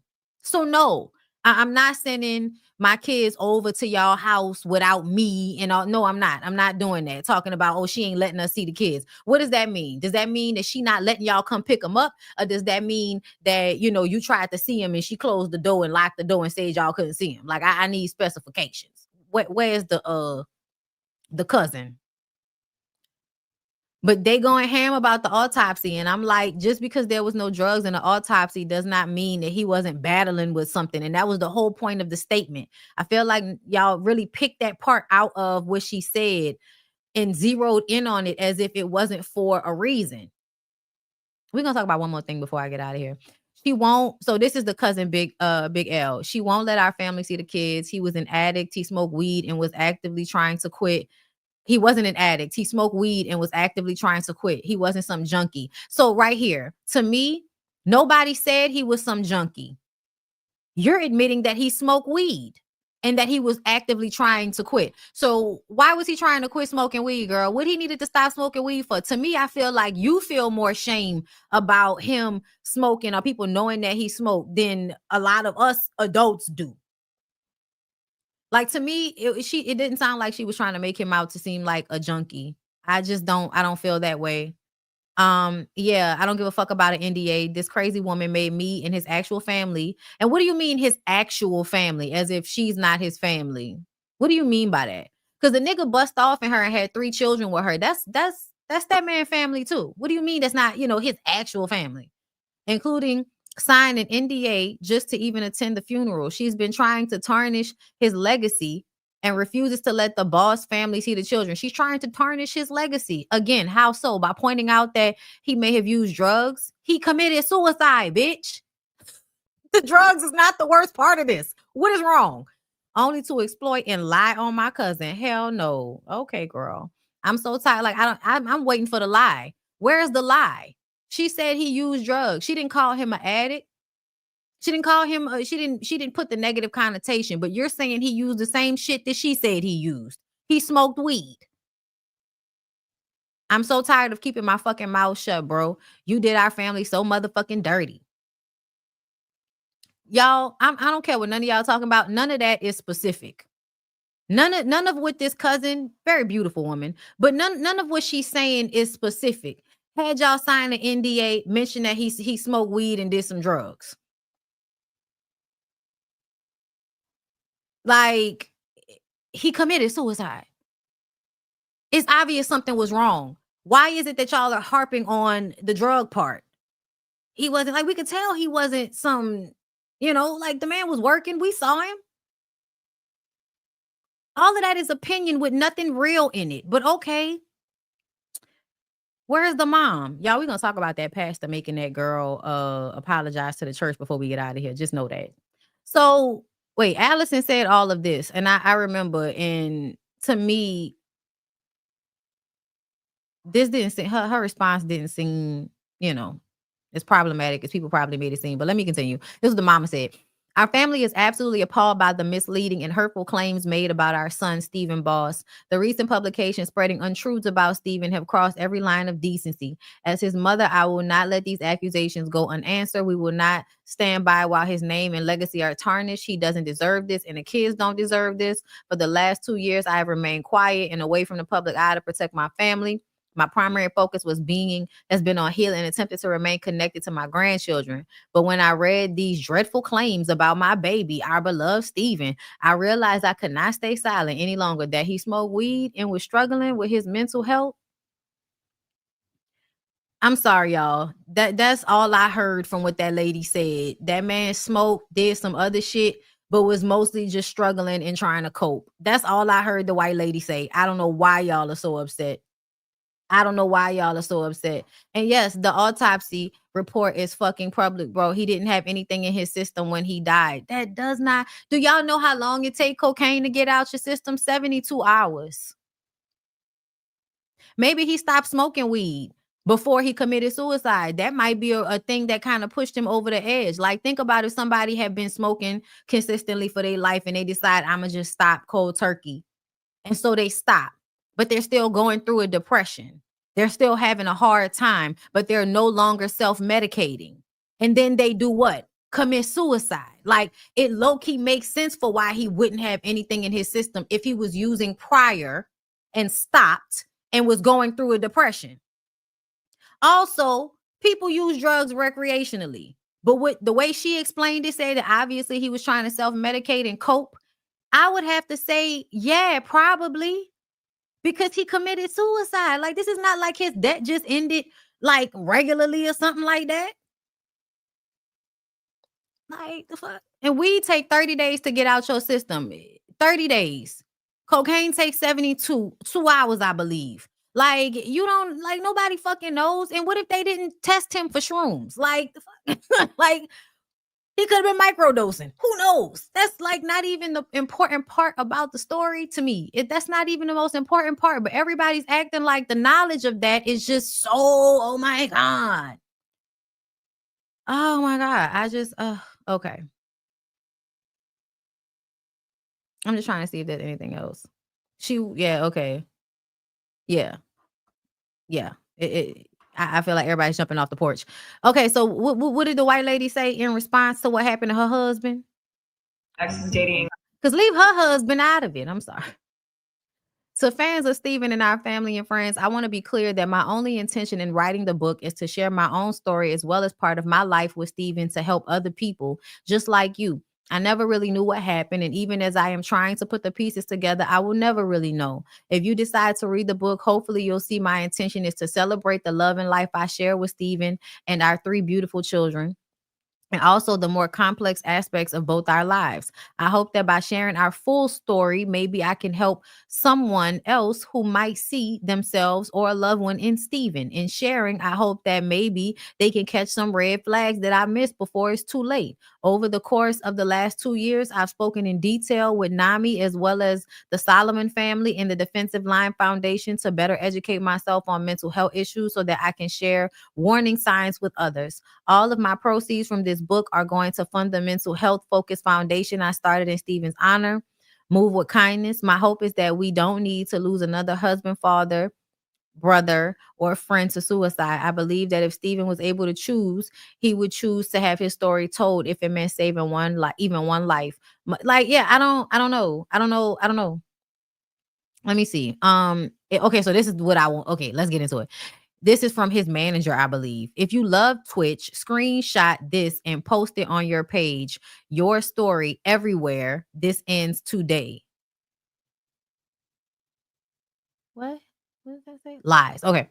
Dear Allison, you have lied for the last time on my brother. He was absolutely no addict. Again, the lady did not call him an addict. You will say and do anything for $1. An addict. You are the one that was messing with the coke, something, Molly and X. Oh, so she was just using drugs by herself in their relationship. Okay. That's not usually how that happens, but okay. I have all the proof. Play with somebody safe. Country boy right here. I don't give a fuck. Every person who knew him knows you're lying and have been doing dirty crap for a long time. Should I post our last conversation? Please do. Try me. You have no idea what I have to post. Here's a few questions I have for you, though. Why did you make his mom sign an NDA to see her son's body? Why did his closest friends and family have to sign an NDA to attend his funeral? Because she don't trust y'all. That's why. Why did you lie at the funeral about how every day was magical? It wasn't. He told me everything. So do y'all want her to make it seem like everything was good? Or do y'all want her to admit that shit was also bad? I'm so confused. Cause like, come on, bro. Like, you picking apart what she said at the funeral? He told me everything. You had to try and demonize Nelson, and now I see why. You demonize anyone in his life that found out the truth about you. You will say his friends aren't his friends. You will discredit anyone that knows the truth. You're a toxic woman, and I truly believe he would still be alive had he not been married to you. Why would she ever post this on her page? My only regret is telling him to work on it with you for the sake of the kids when he talked to me about leaving you. I just didn't know the full truth, just like everyone that supports you. We were both in the same situation, married to toxic narcissists that love Black men as a fetish, that will lie and cry wolf. So you're projecting. Lie and cry wolf and twist narratives and so-called evidence to be a victim and make $1. I don't see how she made herself a victim. Like, except for losing her husband. Like, but okay, I didn't read the book, so I don't know. We didn't have our dads the way we wanted, so we preserved through the So something might have actually happened. We preserved through the bullshit to be the best fathers we could. Today is the last day you do this. Well, the book is coming out, sweets. I was contacted about a TV show last year, and after sending their condolences about me losing Steven, guess what the producer said about you? The same thing all of them say about you. You're a money-hungry, lying narcissist that will play victim and say and do anything for $1. Y'all, I want y'all to be clear. This man could be absolutely right. I don't know this white lady. I want y'all to be clear. He could be absolutely right. But again, where are there any fucking facts? What do you mean when you say that she's a narcissist and she's all out for $1? Besides this book, what else do you have to prove that? Like, what else? What else? Last question. Wasn't it your gun that he used? I don't care what y'all talking about. This is fucked up. Like, y'all can say that this man is right to say all of this shit in this message he posted, but that's wild. Wasn't it your gun he used?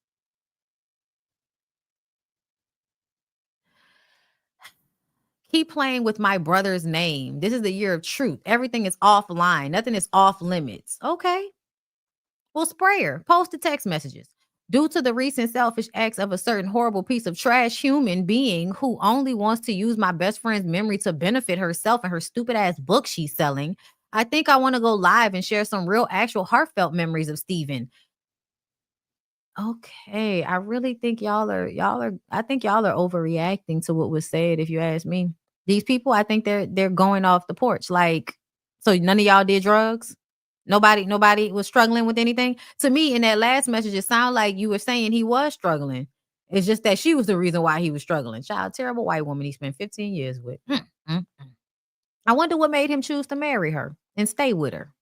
Anyway, I think I want to go live. I wonder if they went live. I don't know. You're the one that was doing them drugs. Okay, we know the real. Let's not forget what's up your nose. Okay. So she was doing drugs. Okay, they saying she was doing drugs. Another friend. Anyone who knows me knows I go straight to the source during conflict and handle my business. But since there's clearly no shame in being so public, I haven't said a word in 2 years, but here I go. It's so funny how everybody's mad at her for saying some shit. And so now they're like putting everything out there too. It's like, so like you gonna do the same thing she doing and then act like you're better? Okay. I was there the moment you both connected. I was there the day you got engaged. I stood by your side on your wedding day. I was in your home the day he died. I was by your side because your husband was my family. It didn't matter how often we spoke, how often we saw each other. We were bonded. Forever, I guess. Y'all couldn't just say forever. Anyway, this is by far the most tacky, classless, opportunistic act I have ever seen in my life. We all had to sign some weird NDA to attend his funeral, even his own mother, who you treated like garbage this entire time. And let's just remember, you wouldn't have even had a husband if it wasn't for her.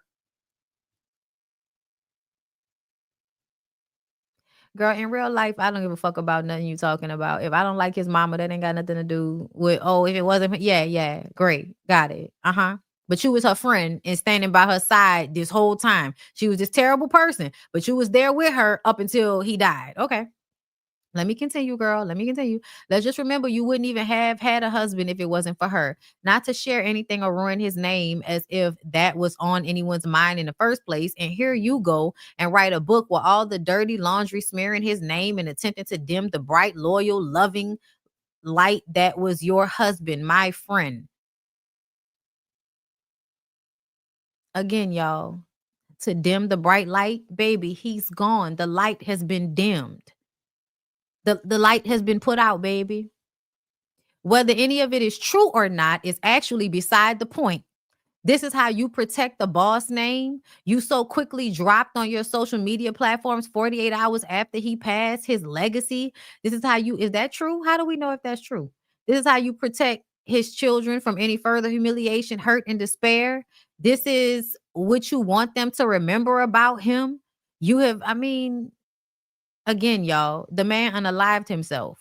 And the other one is a teenager. She's going to remember who he was. You have moved on. You're living your life. You're on every carpet and you can get on every celebrity row you can sit in, every magazine you can be in, and you needed to do this. Get a journal, a therapist, a friend. But publishing a book, shamelessly sharing the pages of your husband's journal, People magazine, what a joke. Yes, he took his own life, which is a fact all of us still can't fathom. And he was clearly having mental health issues, hurting so deeply. And this is your example of empathy, of your love, this smear campaign for a buck. Y'all, I'm missing the smear campaign part, but okay. Like I said, maybe they read a part of the book I didn't read. It's absolutely not what he would have ever wanted, no matter how bad he was hurting. Not for a second. You're a living, breathing bulldozer. Stick to your own demons. Shame on you, Allison. Shame on your money-hungry team. Let my friend rest in peace, not your PR. Okay. Yeah, y'all. I think that every single person that I have read from, I'm sorry, but what male figure in the family allegedly molested him? I wish I knew. If he wrote about it in his diary, I don't see how we could have known. Plus, Steven is older than me, so anything in his childhood I would not have been privy to unless he said it himself. Oh, okay. So you don't know. You calling shit lies, but you telling us you couldn't possibly really know the truth. Yeah, I think y'all are just having a weird whatever goes on in the house needs to stay in the house because this doesn't look good. He has a shiny, happy image, and we don't want people to know that he could have possibly been struggling with his mental health, even though he unalived himself, which is the ultimate evidence of that. I absolutely consider that she, she may not have been able to collect any life insurance to support herself and her children. So she decided to write the book. I also said that. She changed it on social media. Okay. So maybe she didn't like that man like that, y'all. Maybe she didn't like him. Maybe she is a money hungry wench that could not wait until he passed away to write a book and move on like Maya and make some money off of it. Okay. Again, he married her. And unless somebody can prove to me that there was foul play, please stop insinuating that it wasn't what it was. Because if it was exactly what we have been hearing that it is, it's just unaliving himself, I think it's terrible for you to insinuate that she would have done that. Yeah, people are saying that maybe she unalived him, and I feel like that's really harsh. I think you don't have any real evidence of that. And I also feel like I don't think that it's up to anybody to tell somebody when to move on. I don't think it's up to you to tell anybody when it's time to move on. What if their relationship was fucked up on both sides? What if he was fucked up to her and she was fucked up to him? But more so, I imagine she would be really angry about him unaliving himself like that. Like, nigga, are you really gonna leave me with these kids? Who knows? It's a range of emotions. But what I feel the most is y'all online tripping out about this tarnishing of his image, this, making him look bad by saying that he self-medicated to cope. It's not that big of a deal. She shouldn't have used his journals. I think that's an opinion you can have, but legally, everything that he left was hers to do with whatever she felt. And somebody that has had suicidal ideations before, you think about those things. You think about what it would be to leave shit behind, to be found. People joke like I've joked with one of my friends before about, girl, don't let nothing happen to me and these text messages get out. We joked about that shit before. People be thinking about that type of stuff, which is why I feel like it's a little bit y'all jumping out there when y'all don't know if he may have actually wanted his story to be told by his wife in his death and just could not do it himself. But it doesn't seem like a smear campaign it doesn't seem like a smear campaign to me. Yes. And people think just because, she mentioned drugs and shit, she didn't know what it was. Maybe she didn't know what some of it was. Maybe she only know what coke looked like. Okay. Maybe I only know what certain drugs look like. I feel like images can't really be tarnished. Because at the end of the day, the truth is the truth and a person is who they are. Like, what they've done is what they've done. Who they are is who they are, whether you know it or not. So your knowledge of it doesn't change the facts of the situation, in my opinion. And I also feel like once somebody is gone, like, you ain't know that man. Like, what you care for? Like, I'm sorry. Like, sometimes people just be tripping, people online. His family, I can understand them feeling away, but I also feel like how does this really harm his image? I don't get it. To me, drug use doesn't tarnish a celeb's image. It actually humanizes them more to the public. That's what I was thinking. I was like, this does not make me think that Twitch was a bad guy. This doesn't make me think that Twitch was a bad guy, y'all. I'm sorry. I didn't even really know Twitch like that. It just, to me now, all of that fucking smiling makes sense. Nicole Mason, thank you for being a member for 2 months. Hello, good afternoon. Keep up the good work. Thank you. And thank you again. Kimmy Kim, child, at least Newsom was there when we had our freezing Texas cruise left for warmer weather. I know that's fucking right. December Sagittarius, thank you for becoming a member, babe. Hey, Cherie, what's going on? We need to be honest. People are mad because she's white, and we have been taught to be ashamed of people who take themselves out. Yeah. And of people who've been assaulted. Faith is all we need. Thank you for the super chat. Was it drugs or was it alternative lifestyle? Did she not say? No, she just said that it was obvious. She found a whole bunch of different drugs, and she felt like that was a sign that he must have been coping and trying to self-medicate, which that's exactly what that is, no matter how you slice it. Faith is all we need. Thank you for another super chat. BondyBlue, you are the realest. I try. I really do. Sidewest, thank you for the super chat. Hey, Bondy, off topic. Are the frames from frame? No, these are from Zlul. These are from Zlul, and I don't have a link, but they be all over there. They have a red top and a gold frame one that I want to get. Trina Jersey, girl, thank you for being a member for 8 months. My cousin and I say the same thing. If something happened to one of us, destroy the phone. I'm telling you, you think about these things, man. So yeah, y'all so silly. I wonder if she thinks of her own drug use as coping. I'm sure she does. I'm sure she does. Also, I feel like y'all are taking what that person said as like fact, but they live in an entertainment industry. I'm sure they've all used shit from time to time. Like, I'm sure they have, but she did not unalive herself. So I don't think it's necessarily the point, is what I'm saying. I think everybody focusing so heavily on her saying that he was an addict is because y'all feel like she's looking down on him. And I don't think that's what that was about. I think it was just trying to make sense of the fact that this man took his own life, and it needs to make sense because it hurts too much when you don't find like some type of bright light, some value in this shit show of a situation. It's what I think, y'all. But anyway, y'all gonna be mad because that's just how y'all be, and y'all continue to fight and windmill on behalf of men's images, which aren't even real things. But do your thing, girl. Do your thing.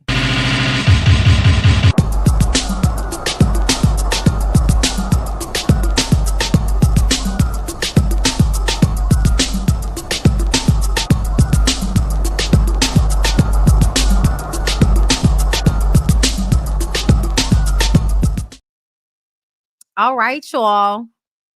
I hope y'all liked the video. Now, let's get to this last topic so I can get out of here. Pastor Terry W. Jackson of True Vine Apostolic, is that what they say? Apostolic Church of Christ in Hampton, Virginia, made a young woman stand before the congregation to apologize for being pregnant out of wedlock, and even denied her a baby shower. Ooh. Stand right in front of the congregation. Yeah, right in front of you. Don't touch that table. I want to apologize to everybody in here because I am pregnant. First of all, I don't feel like, to me, this is crazy to make this child it's a humiliation kink. Like, why does she need to humiliate herself like this? Y'all gonna know she got a baby. Why she need to apologize to y'all?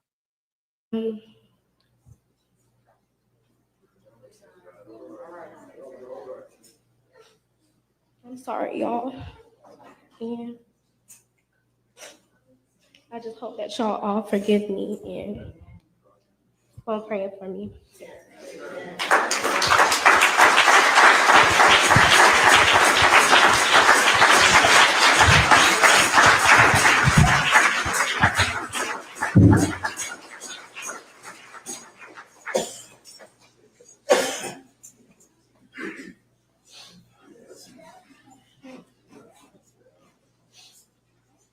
say, stand right in front of the congregation. Yeah. I assume you repent. Then you never wait later to repent. If you sin, you don't wait no 2, 3. You don't wait till the baby comes to repent. You repent now. You just don't do it again. But you got to repent. I don't care how you look at it. You already know. You already know what time it is. I told her. It's not what you think it is. But the church praying for you. We ain't gonna condone your sin now. We ain't gonna do that. Ain't no baby showers going on. So y'all are punishing her for getting pregnant. Oh, girl, this world is fucked up. That's what you lose out at. You have a baby out of wedlock, ain't no baby shower. I assume you repent. And nobody at this church about a 10-1.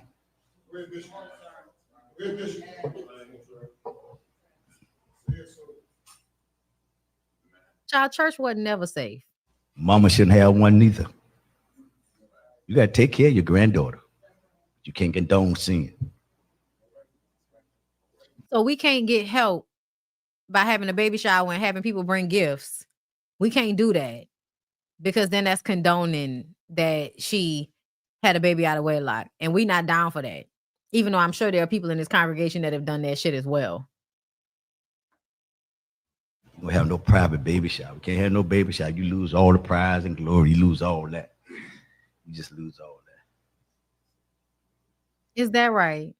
You just lose all the pride and glory of bringing a child into this world because you were not attached to a man when you did it. Is that right? I'm sorry, y'all know I don't think about y'all know I don't think like this. I honestly, a lot of this shit, I feel like people can be wrong, people can be evil, but this whole sin thing, like, yeah, I'm sorry, I'm not a fan. This is absolutely giving cult. It's weird as fuck. And a lot of times you notice them old men be mad because they wanted to impregnate them young girls. So the mama came out. To everyone that's concerned, we greatly appreciate it. However, I do want you to know that you are all interrupting my peace and it's causing more damage than good. You are showing up, disrupting my church, my beliefs, and disrespecting my pastor. I am where I want to be and where I choose to be. We are not forced or manipulated to stand before the congregation. My daughter willingly approached the congregation and was welcomed and embraced with open arms. Girl, please. Y'all damn sure pressured that child to do that. Get the fuck out of here. I stand on what I've been taught and I'm raising my daughter to do the same. I stand with my pastor. I'm sure you do. I'm sure you do. Y'all love to humiliate. Y'all love to humiliate the young women for doing exactly what everybody ends up doing, fucking and having kids.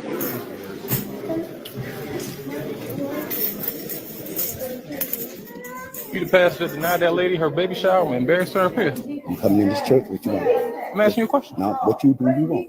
I'm asking you, are you the pastor? What do you want? I'm asking you, are you the pastor are you the pastor that publicly shamed that young lady? What do you want? I'm asking you a question. What do you want? Are you the pastor who publicly shamed that lady? What do you want? You don't understand English? What do you want? Why did you I want to know why you publicly shamed that lady. Don't touch me now. That's assault. We gotta go. All right. He didn't ask me to leave. Don't touch me. He just did, but don't touch me. Because I touched back. He in my way. Come on, man. Come on, man. Excuse me. Come on, man. Come on. He's all right. Y'all supposed to be of the Lord, though. Do that. He's all right. But y'all see it, y'all. This is a church. We'll be having a protest here. We'll be shutting this down. They up here pressing up on me, then touching all up on me. You checking on us? I ain't touching yet. Y'all supposed to be of the Lord, though. Do that. He's all right. Stand right in front. But y'all see it, y'all. This is a church. We'll be having a protest here. We'll be shutting this down. They up here pressing up on me, then touching all up on me. Okay, so let's read some of these comments. But y'all know I don't agree with this. Y'all know I don't agree with this. Where's the boy who got her pregnant? Is he not responsible at all whatsoever? It's only on her. right? The shaming and the guilt. What y'all think that's gonna do to that baby in utero? Y'all gonna treat that baby badly when that baby comes into the world because it's a member of y'all church that was had out of wedlock? Are y'all then gonna cause psychological and traumatic issues with her and that child? Y'all wonder why people do drugs. This is why people do drugs, because y'all actually perform y'all spiritual practice in a very accusatory, demonizing, abusive way. All of this guilting and shaming behind what I feel like is nature. Like, I'm sorry, y'all, but it is nature for people to have sex. It is, especially teenagers. It is literally based on hormones. It is nature. Okay. And yes, it is not always the best situation for a young woman to be in. I don't like when the girls get pregnant in their teens. It makes their lives so much harder. But their life is going to be hard anyway. Their life is going to be hard anyway. I don't think you should make it any worse by humiliating them and making shit harder for them. It's already going to be hard. The punishment is going to come when she is having to stay up with a newborn screaming and howling and she wants to go to sleep, or she wants to go out, but she can't because her mama is not going to watch her baby for her. It's going to be hard. It's going to be a lifelong hard thing for her. I don't think anybody needs to make it any worse. But let me read some of the comments. Sierra from the Gland Shop said, get a relationship with God yourself. Read your Bible daily. We are in our last days. Girl, shut up. I hate y'all.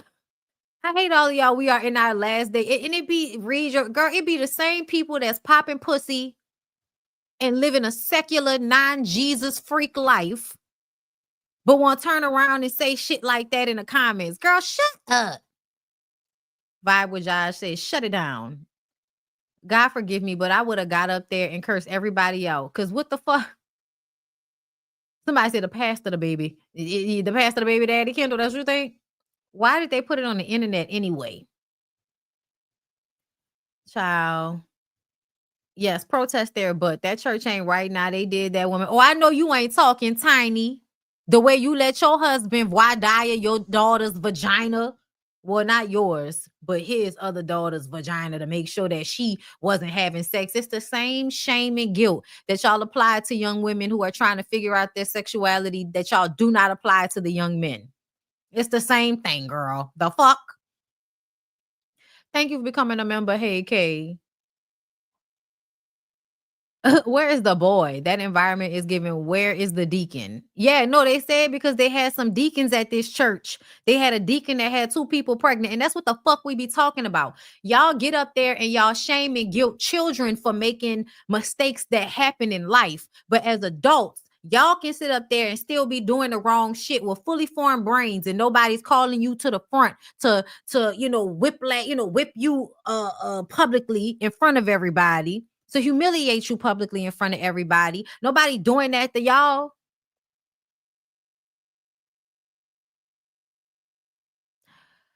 Oh, girl, y'all know I can't stand these. Oh, y'all know I'm sorry, y'all know I got a church home. I had to listen. I have a church home. I love them people. I sure do. But I can't jive with it no more. I love y'all for real though. I do. My church not this bad though, but they did shame the girls that got pregnant out of wedlock. Even though a lot of them girls ended up marrying those men, or it was just buku of the girls that was just getting pregnant and not getting married. They tried, but eventually y'all was outnumbered because bitch, y'all be out there and every time you turn around, somebody was like 21, 22, 18, 19, pregnant. And that also comes from y'all not wanting to put them girls on birth control because you think that's going to give them the allowance to fuck. Newsflash, they gonna fuck anyway. They gonna fuck anyway. When she said get a relationship with God for yourself, it don't be religious if you want to be a Christian. But here's the thing. I understand all of that. But she's talking about read your Bible every day. We in the end of days. We're not in the end of days, y'all. We're not in the end of days. We might be in the end of somebody's days. Okay? But y'all not about to keep putting that negative end of the world bullshit on people because that's what scares everybody into these crazy ass religions in the first place. being scared the world gonna end. So let me get right with the God that my slave masters have put on me so that I'll do what they tell me to do. Girl. And if you die, you'll come right back. And if you die, you'll come right back. Cycle. You go out, you come back in. New body, new life. You don't remember what happened last time. That's what I think. I believe in reincarnation. Okay. Oh no, that's more. Thank you for the super chat. This is a holiness church, like my grandfather's church. They are so traditional to the point that you have to have your head covered like a pilgrim. I guarantee you, somebody in that church that's the daddy. Ooh, ain't that? Thank you, but ain't that so funny though? They be the most traditional, fucking on the kids in the church. Fucking on the kids in the church. Talking about I'm standing beside my pastor. I bet you are. I bet you are. I wonder if your daughter, listen, because y'all know how you watch a Tyler Perry church movie enough, and you see how them pastors will fuck on them girls and then start paying their mama to stay quiet about the pregnancy. The poor girl then been denounced by the whole community, but at least her mama getting a cute little check. Thank you, Queen Robbie. Thank you for all you do. My daughter put me on you and have been ever since. Thank you so much. Shout out to you and your daughter. Brittany, thank you for the super chat. The only difference with them is that her sin is visible and theirs aren't. Now line them all up and let them tell theirs. I know that's right. Faith is all we need. Thank you for the super chat. Church is not safe anymore. And God said it was never safe. If you was really paying attention to some of them people's stories that they don't want you to tell. Girl, Aretha Franklin and them said it wasn't never really safe. And I'm almost sure her mama made her, and where the little boy and why he not up there. Girl, look, we all on the same page. And this is what's wrong with the Black culture. Listen, it's not just the Black culture. That's not just Black people, girl. Hey, Kay, did I say thank you for becoming a member? Thank you, girl. And I read this one from Oh No, That's More. Thank you. And thank you, Angela. All right, y'all. I'm done. I'm tired.